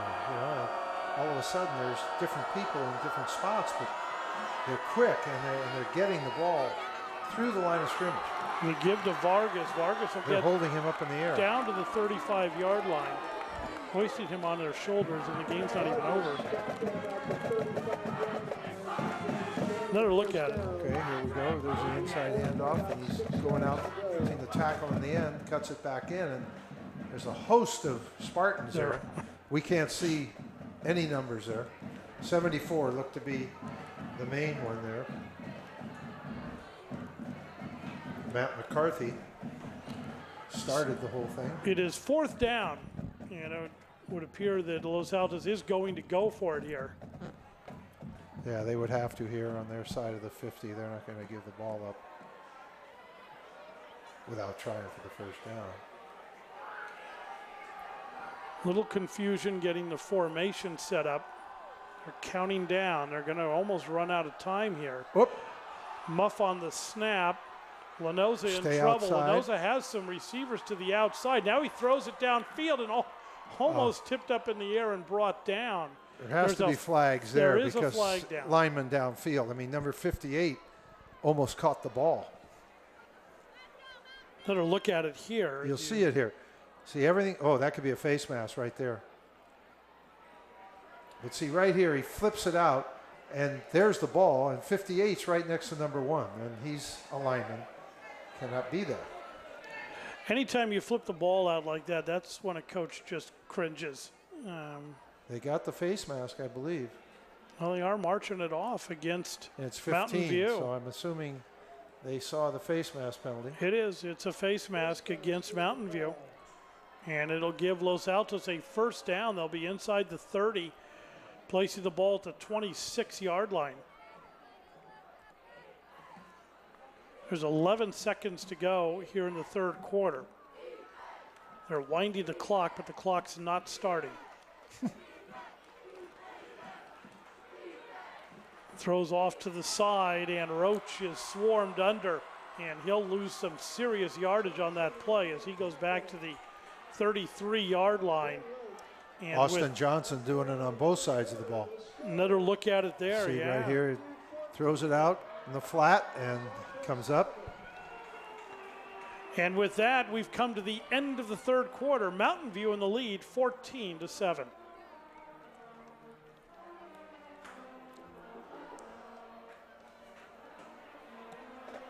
I was at a fire department training, and I had these shooting pains when they just shot right up into my temples.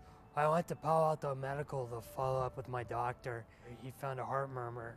It turned out to be an aortic aneurysm, which would have killed me had he not caught it.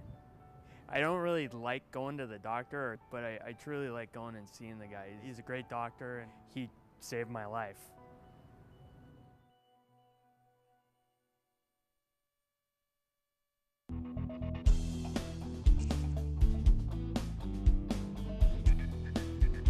KMVT15 provides an array of professional media services for businesses. Our video services include ribbon cuttings, grand openings, promotional, training, corporate culture, testimonial, and much more. By hiring our professional staff, you are helping to support our mission to provide resources and educational opportunities to the community. Give us a call today.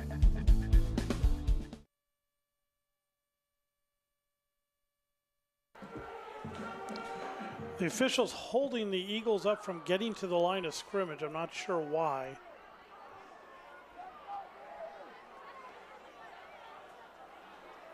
They're asking the the clock is still at 0, so they need to reset the clock. There we go. Now they've got 12 minutes on the clock.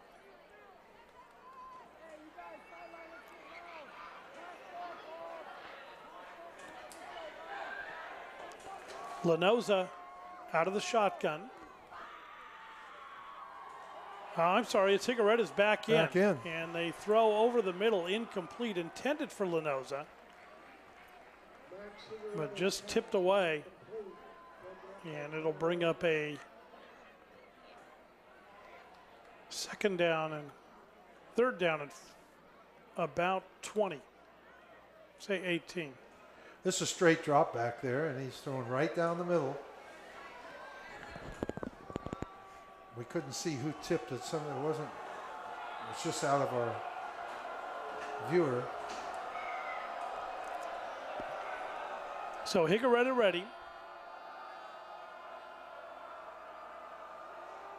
He gives to Lenoza. Lenoza breaks one tackle, but then is wrapped up and brought down at the 30-yard line.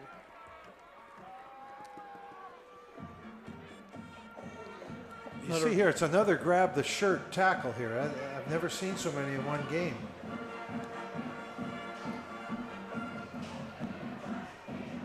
So it'll bring up a 4th down and about 13.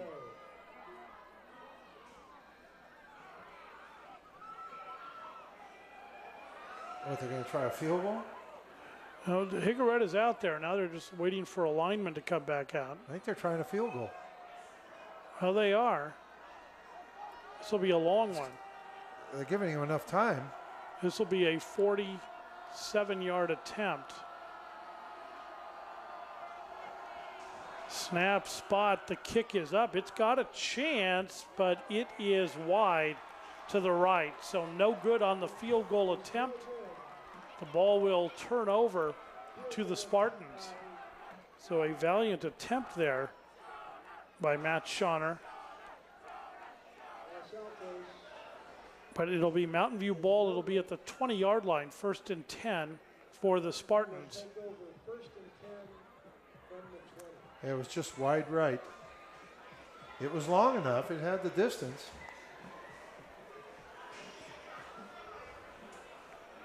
So Mountain View in the huddle. And they'll break it out.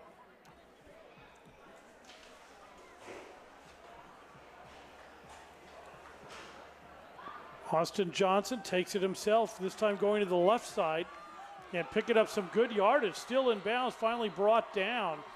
And they'll spot it at the 40-yard line, saying that maybe he did step out there at the 40 as he'd gotten a little further out. Another look at it. So here he comes on the sprint out again. We'll catch up to him in a minute here. Here we are. Following his lead blocker there. I believe that's the first time he's come to the left side. Yeah, everything's been to the right. It's almost like he likes to run to his side of the field, to the bench, his bench side of the field. If he has any tendencies. Not a bad idea. Keep your friends there. Yeah, come say hi to your friends. Sure. Now he's going to go back to the right. Now he heads back up the middle, and Johnson just weaving his way, picking some holes out and exploiting that Los Altos defense at the moment. He gets out to about the 48-yard line. He has a degree of quickness right here when he decides to make that cut that looks very good. That's why it seems like he's for sure going to get 4 to 6 yards. Another player down, by the way. Got another Eagle down on the field.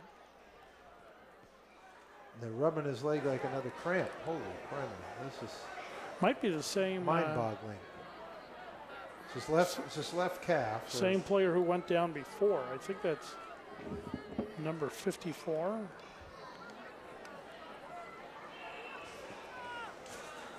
We'll see what number it is when he gets. I'm sorry, it's not 54, it's 79. 79 or 8, yeah, 79, yeah. So that's Philip Almeida, one of the captains for Los Altos.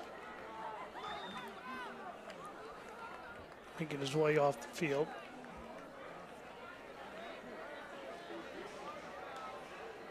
Shot of the Eagles mascot over there.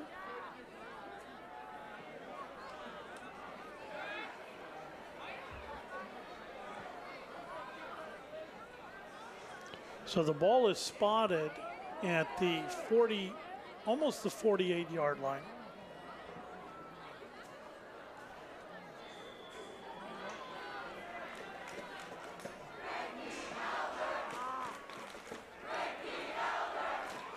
Well, since Austin Johnson has come in at quarterback, the Spartan attack has really come alive.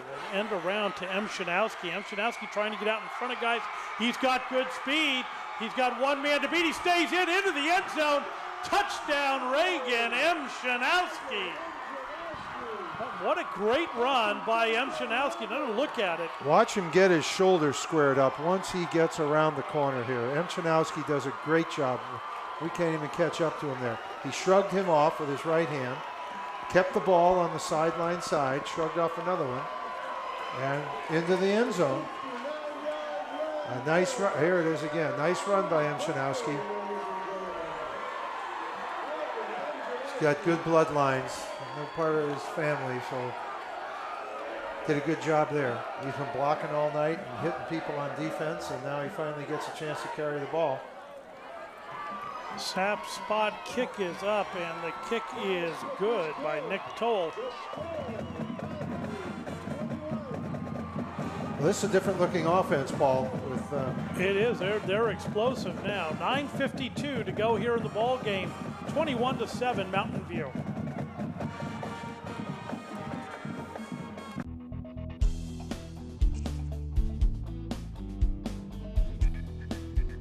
KMVT15 provides an array of professional media services for businesses. Our video services include ribbon cuttings, grand openings, promotional, training, corporate culture, testimonial, and much more.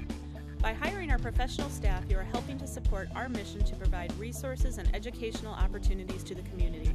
Give us a call today.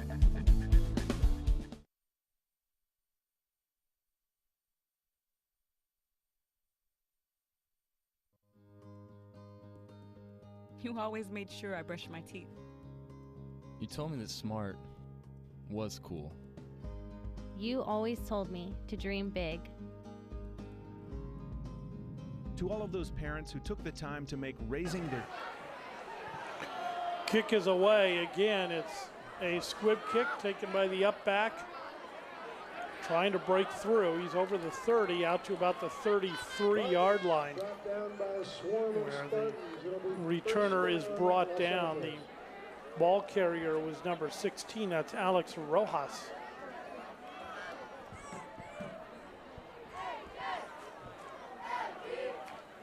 His kick is getting close to taking that final big bounce, yeah, but it's not. It's they're getting it. They're being able to receive it. Ball spot at the 33-yard line.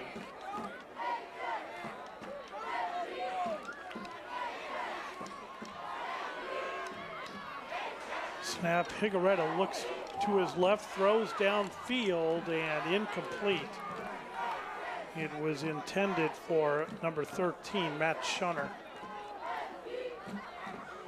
Shunner was kind of looking at the official for a flag, but the young man from Mountain View just fell when he made the cut. There was no contact down there, so nothing wrong on the play. Second down and 10 for the Eagles. Probably be in the air quite a bit now, Paul, with only 9:40 to go and down 2 touchdowns. They need to try to make something happen here. Higuereta quickly throws out to the side, intercepted, and he could take it all the way in, and he does. And we know who that is. 6. We know Resnick. That name's been on the board all second half, and now he's got another one with a pick 6. Actually, I think that might be Johnson. Oh, wait, that was Johnson. I'm sorry, Austin yeah. Johnson I meant. Another look yeah, at it's it. Austin Johnson out there. I think being in the short snap situation has fired him up. He's doing everything now. Yeah.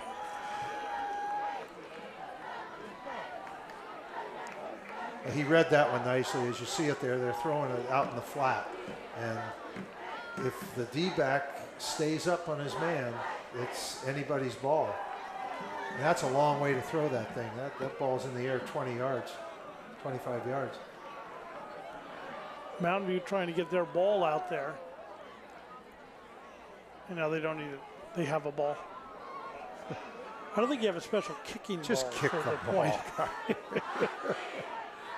Oh, boy.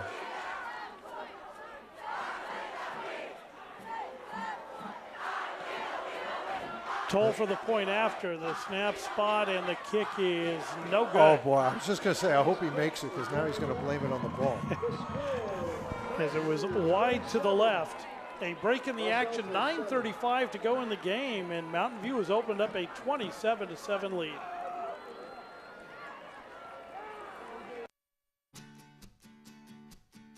Welcome to the Day Worker Center of Mountain View, founded in 1996. Here we connect employers with workers. We take pride in our excellent service and reliable workers, and it shows. Call or drop in anytime from 7 a.m. to 5 p.m. Monday through Saturday. Just tell us the job and we'll find you a worker.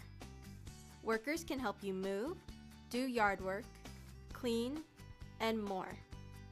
We choose a worker that has the right skills for the task. Then, we discuss a few job requirements and payment. Less than 5 minutes later, you and the worker are on your way. Easy, secure, reliable. The Day Worker Center of Mountain View. Reliable workers, ready to serve.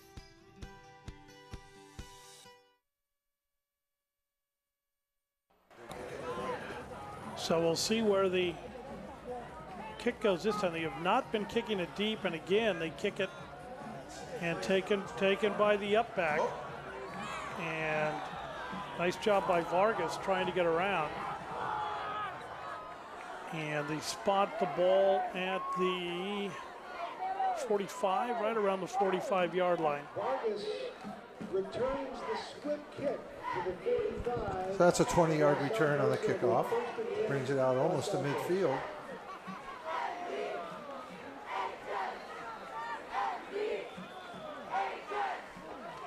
So 1st and 10 for Los Altos. Higaretta at quarterback. The give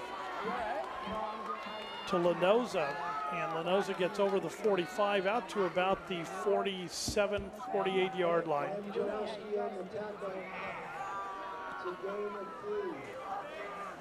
It'll be 2nd down and 7 for Los Altos.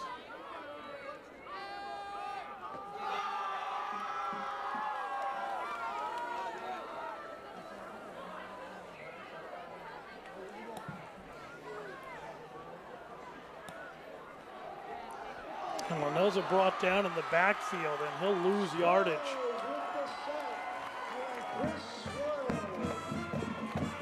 '61. Chris Suarez on the tackle there. Suarez comes through here, you'll see, and just busts through everything and gets him around the waist. And big loss on that play. 8.5 minutes to go here in the ball game. It'll be 3rd down and about 14. Higaretta, there's a flag down. The play is blown dead.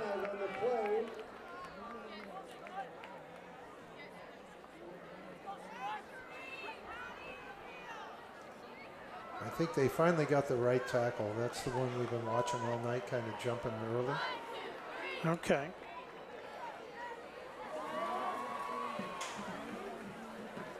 So that'll make it a 3rd and about 20.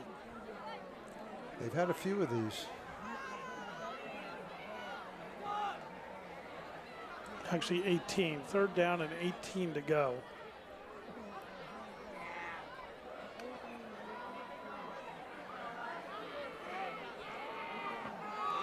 Higaretta throws deep down the left side, and it is caught. Was he in bounds? They're saying yes, he was. And they went to Schoner downfield. Down at the 25-yard line, you'll see this. He just airs it out here down the left sideline. Higaretta's pass is complete for Los Altos 1st down. They're going to spot it at the 25-yard line. Nice throw. That was right on the money. That was right on his hands. Big gain for the Eagles. Higaretta looks, throws towards the end zone again. He's got him. And it is caught for the touchdown. Max Higaretta completes two consecutive passes to Matt Schoner. The second one for the touchdown. Another look at it. There's a replay, and he looks right and then throws back to the left, and he's all alone right there. Again, the ball's put in the only place that the Eagle could catch it. That was out of the reach of the defense. And you can't ask for a nicer throw. Makes it a 27-13 ball game. That happened very quickly, by the way, Paul. Yes, it did.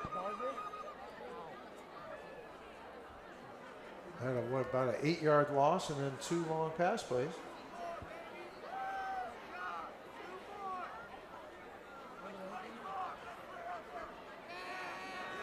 Well, it looks like they're discussing. I would hope they're just going to go for 1, and they are. Their kicker's out there. 2 wouldn't really help them here. No, Mountain View missed their last one, Yes, so now they just have to keep going for 1. And Schoner's get out the there 6 for first, the I kick. guess. Right, yeah. Well, yeah, that's kind of a prerequisite. But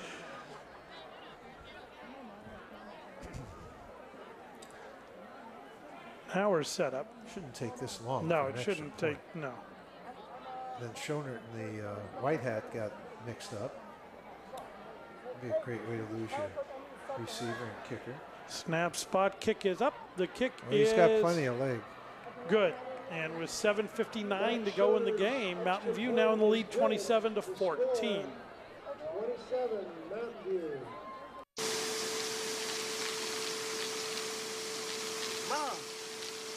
Mom, What? you can't find Ichabod. What?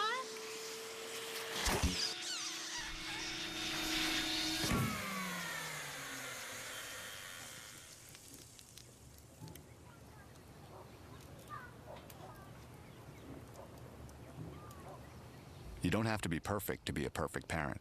There are thousands of teens in foster care who would love to put up with you. So Mountain View will get the ball back. We'll see if Los Altos goes for an onside kick here or tries to continue with a squib kick to try to get possession back. That was a very quick scoring drive for Los Altos as Max Hickaretta hooked up with his receiver Matt Schoner on 2 consecutive plays to take him downfield into the end zone. And now Schoner will kick it off here. Schoner to kick off. Mountain View is set up for an onside kick. Johnson deep. And it is an onside kick and recovered by Cap. He brings it down at the 45-yard line. So good field position for Mountain View as they will have the ball at their own 45-yard line. It'll be first down Mountain View from the Mountain View 45-yard line.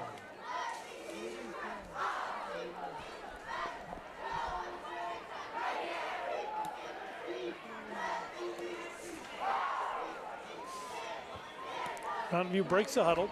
Okay, so now it should be a case of holding on and trying to run the clock down versus a team that's going to be throwing it, airing it out. Austin Johnson has it. He'll run off to the right. He's got room to go. He cuts to the outside. There he goes. Down to front. He's got a man to beat. He's got 2 men to beat, and both of them bring him down at the 30-yard line. But a nice pickup of 25 yards. Watch this again and watch the change of pace on his running. See how he's waiting for his blockers right now? Right there, and now, boom. Los Altos 30-yard line. He does a really good job. I like the way he runs. Yeah, he's a smart runner.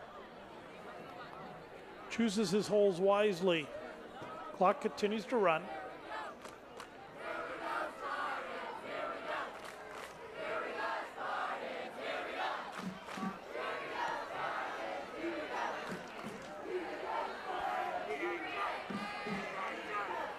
Tough handling. Yeah, they're of having the snap. trouble with it Yeah. right now. That's 2 that have hit the ground. Well, they tried to go to their fullback, Chris Moreland, and Moreland muffed it a little bit, but then was able to recover it and get outside. He lost about a yard on the play. It'll be second down and 11.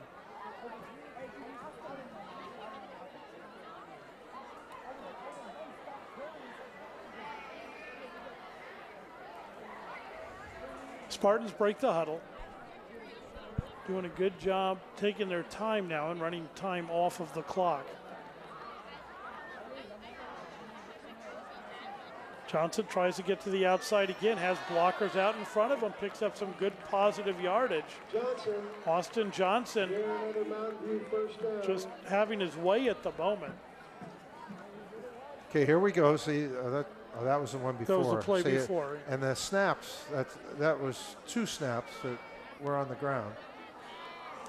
The last one he got where it belonged, which he has been all night. I mean, he hasn't had a problem snapping the ball all night for those 2 plays.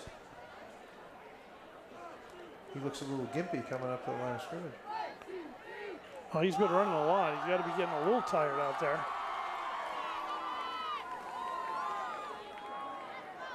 Oh boy, they're all out of whack. Oh boy, that would have been a terrible turnover if As it is, they're going to be stuck with 4th, and they're going to be probably about 4th and 7. Right.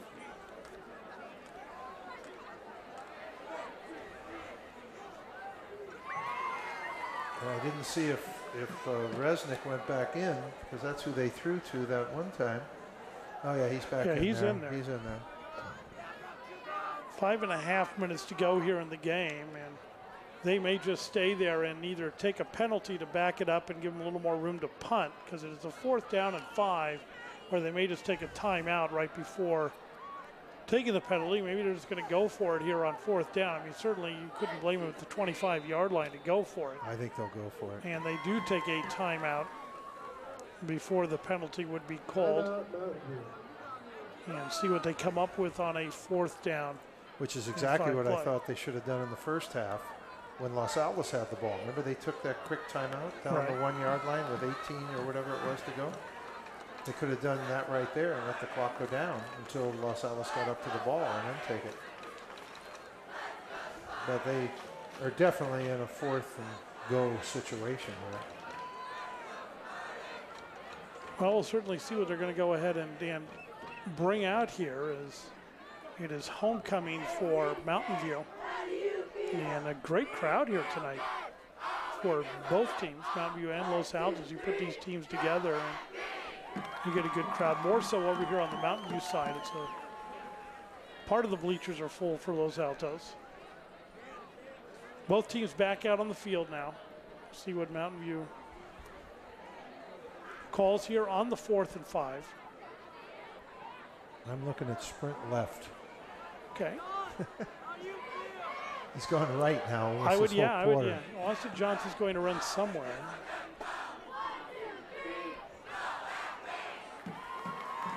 It would make sense because it'll keep time going and it won't be an incomplete, but we'll see what happens. They're strong right, though. And they try. No, Shake he it still down. has He it. still got it. Johnson has the first down, and he gets out of bounds. He is inside the 20, down to about the 18. Nice job. They faked the reverse.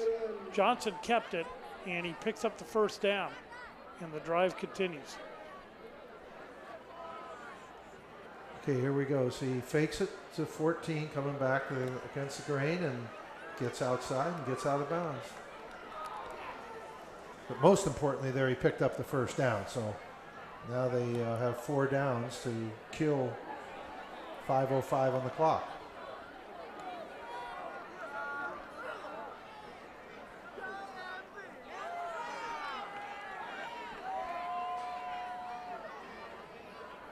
Snap it to the up back. That's Moreland. And Moreland goes nowhere. Might have lost a little bit. It'll be 2nd down and 11. But more importantly for Mountain View, it keeps the clock running. Moreland ran more upright on that play. That wasn't going anywhere.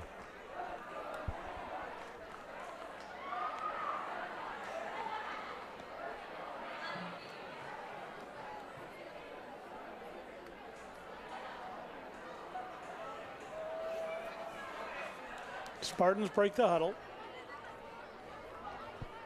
Johnson and Moreland in the backfield. Johnson looks to go to the left. Johnson has a blocker in front. Tries to cut back against the grain. Now puts a move on. Gets down inside the 5. And he'll be stopped short of the goal line, but a first down. There's a flag down at the end of the play. Here he comes right at us. Then he's going to go back inside and then come back outside again.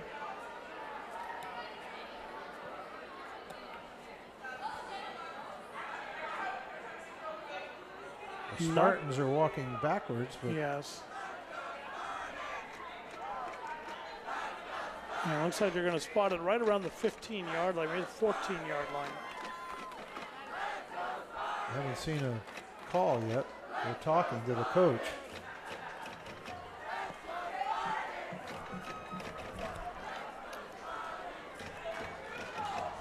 Still waiting to see some sort of a signal from the official as to what the play or what the penalty is. I can't tell. Now he's in a discussion with the other official and the coach. There's a three-way conversation, which you don't see very often. No. That's why this game is running long, ladies and gentlemen. There have been too many conversations. Just make the call. Now he's talking to him again. That's one of those, Paul. Is it okay if we call a penalty on you here? Yeah. Can we have your permission? So now all the officials are going to discuss it. We're trying to let you folks know because we know the camera is, now it's out with all the officials, and now he's coming back to talk to the coach again. This is what's been going on the sideline. The coach and this official, the white hat, we call him the white hat, the head official, they've had a conversation going since they were down together at the 10-yard line.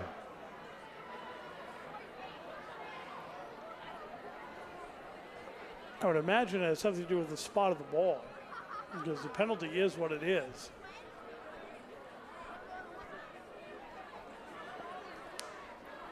And we'll see if he'll ever tell us exactly what it is he called. Doesn't look like we're going to see. So Los Altos coach, no, he's not going to tell us. He's not giving us anything. Asking him to wind the clock. The clock stays at 4:12. It's still not moving. His arm's going to fall off, but now it's there moving. It goes.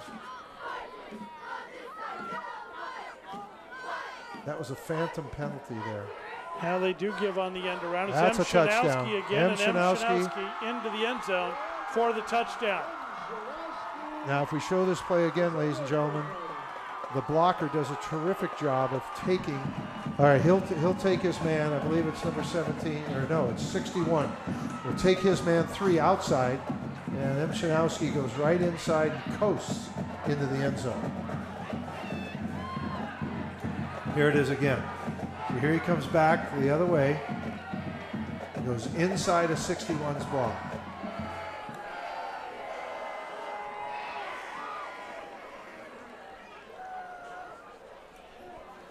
Extra point attempt.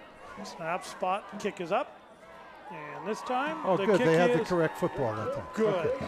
3:59 to go in the game. It is a 34-14 Mountain View lead.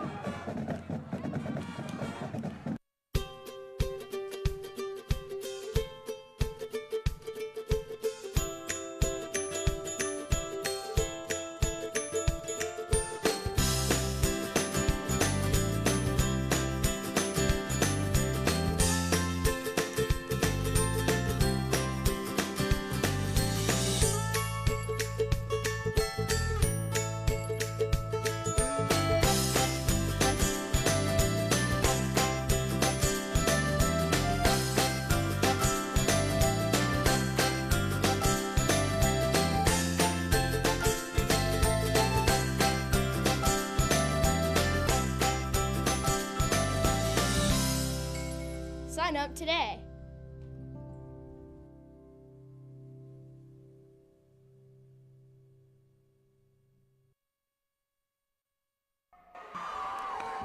Mountain View to kick it off. 3:59 to go in the ball game.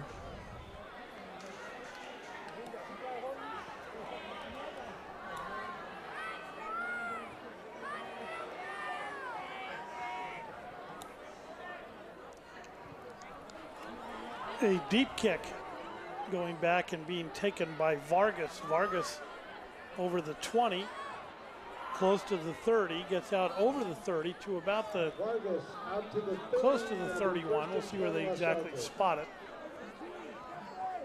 And it'll be first down for Los Altos. Now, Paul, that ball went to the 3-yard line, and the other one they've been picking up on the 25. So, I mean, that's a 22-yard difference right off before you start running. That's true. There is a flag down. No. Yeah. Shocking. Way back here, too. Back on the 45-yard line. He picked it up. He picked it up. Oh, but they're marching on. Oh, they are. They're marking off the ball. They've taken it from the 30 to the 20 Jeez. to the 15, 16. So, yeah, they.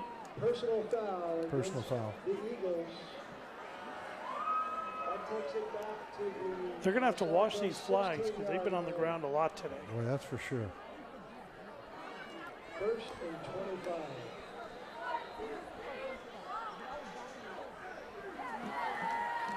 Oh, what now? Oh, they haven't set the things over there. The chains. Ready for the chain gang.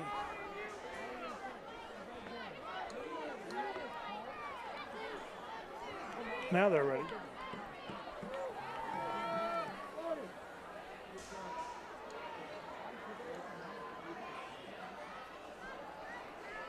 Figueroa with the give.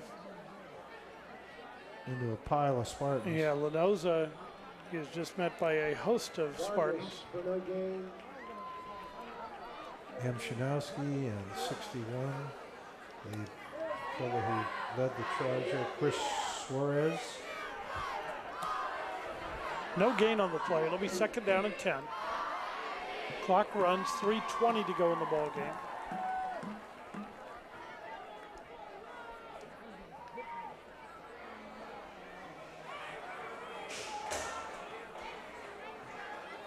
Down the middle, and hung his receiver out to dry on that one, and taking a pop. I believe that's Sean Lenoza. Another look at it. Yeah, another look here. He hit him with his shoulder. The official indicated that, but I see what happened. He couldn't get in front of the ball, so we just went and separated him from the ball. Indeed, he did. That'll stop the clock with 3 minutes and 6 seconds to go. And the ball actually went over his hands.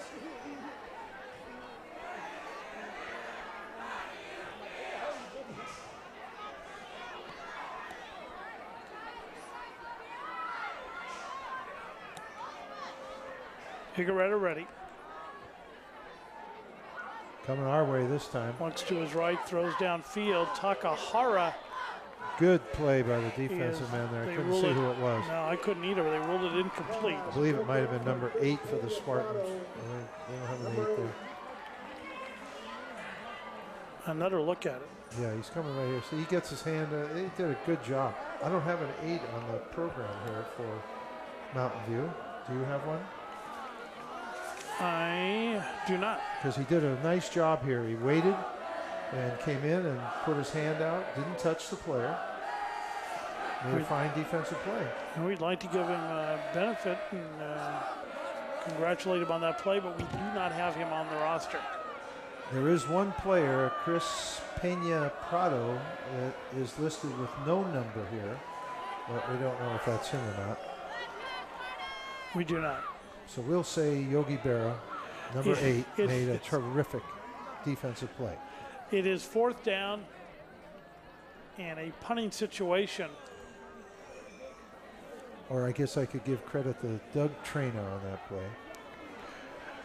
Mountain View not sending anyone too entirely deep as they'll just let the ball run. You don't want to turn it over at midfield. It's a high Just punt. get away from it. And they're just going to let it bounce and do its thing. It's going to roll and come to a stop at just about the 40-yard line. I'd like to remind you this game is brought to you with the help from our presenting sponsor, the Palo Alto Medical Foundation, a Sutter Health affiliate. Choose your PAMF doctor today. And KMVT Sports would like to thank TVU for helping us provide live coverage of tonight's game. Hey, David. So 1st down for Mountain View, 3 minutes to go in the ball game. And Austin Johnson is getting a rest. Well, they're bringing some fresh jerseys out onto the field. And it looks like they've also brought Nick Butters back into the game at quarterback. The give up the middle. That's Eric Cortinas. And Cortinas gets out to the 42-yard line. Oh, boy. The boy, he didn't mean to do it for Los Altos. He just turned around and rolled up on one of the linemen. He was coming off the field here, limping off the field. Well, he's got right. He was standing there, and the kid just lost his balance. I watched it. It wasn't anything purposeful. And rolled right up on the back of his leg. Chris Suarez. 2.5 minutes to go in the game.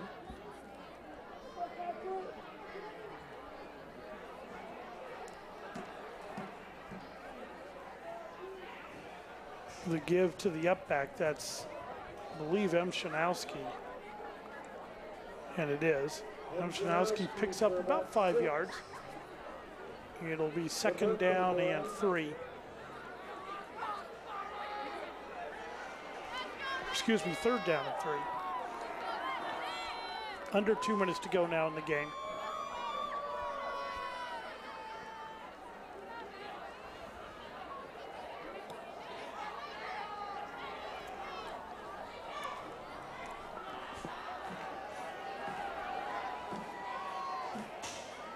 Mountain View up to the line of scrimmage.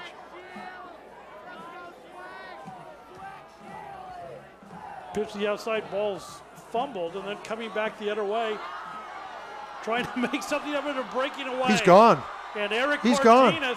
has a chance here, a block from behind. Nice job there. And Cortinas on a muffed play will take it into the end zone. Now that is absolutely uncalled for. The Mountain View boy is crossing the goal line, and one of his own players, he runs right into the back, and this kid made a great play out of nothing. He gets down about the 2-yard line, and somebody is going to plow somebody right in the back from the right side. Just keep looking right. There you go. And there's a block from behind, which is going to be the penalty. Take a nice touchdown away from the young man. He worked for that one. Yeah, he did.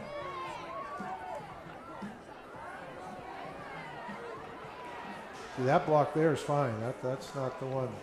It happened in and behind the play, about 10 yards behind the play. The officials are discussing it. Let's see this angle of it. So you see the muffed pitch, and then Yeah, he's just about at the 5-yard line when this happens out at the 15.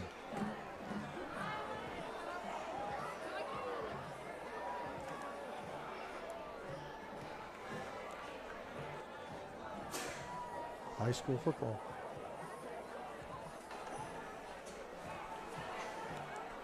illegal block is, there's 2 penalties.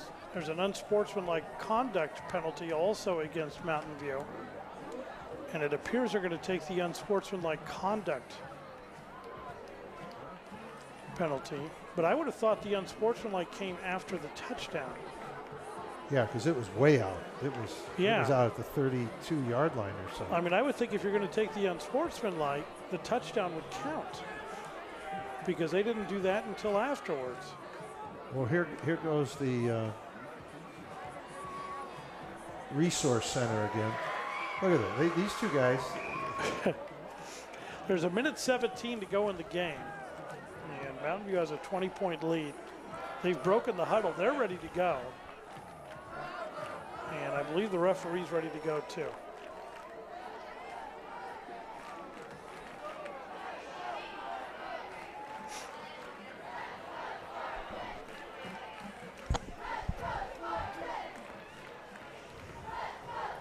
Oh boy.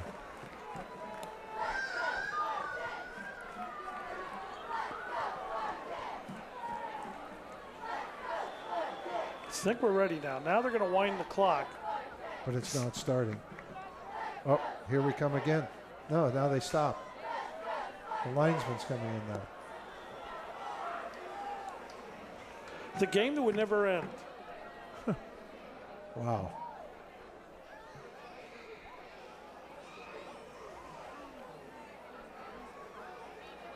The give to the up back. It's Shanowski. He gets out close to the 40. Here comes another penalty.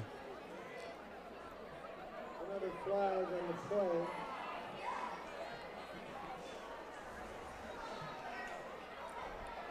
This is going to be another unnecessary roughness penalty.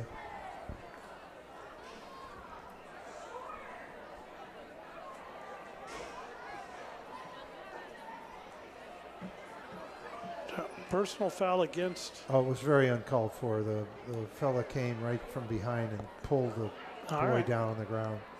Right in front of the official. It happened right where he threw the flag.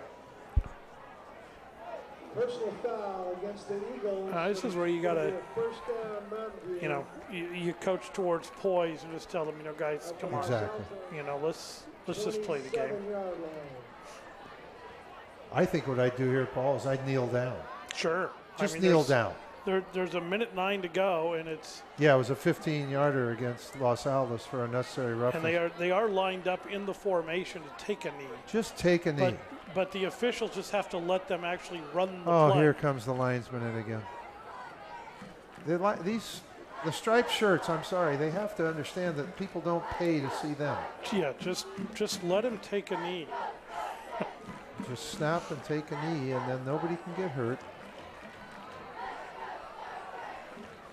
Hallelujah. He takes a knee, and he might have to do it one more time, depending on so. how well. Now the clock just starts. So. Folks, remember next week, the Spartans will be at Fremont. Well, it's been an interesting game. It's been different. Well, yeah, we've seen things that you don't often see in football. 45 seconds to go in the game. Butter should have to snap it one more time, and then they can allow the clock to run out.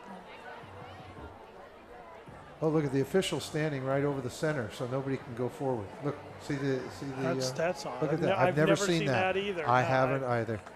I just happened to look up, and he's standing right there. In other words, don't come forward. You know. Yeah.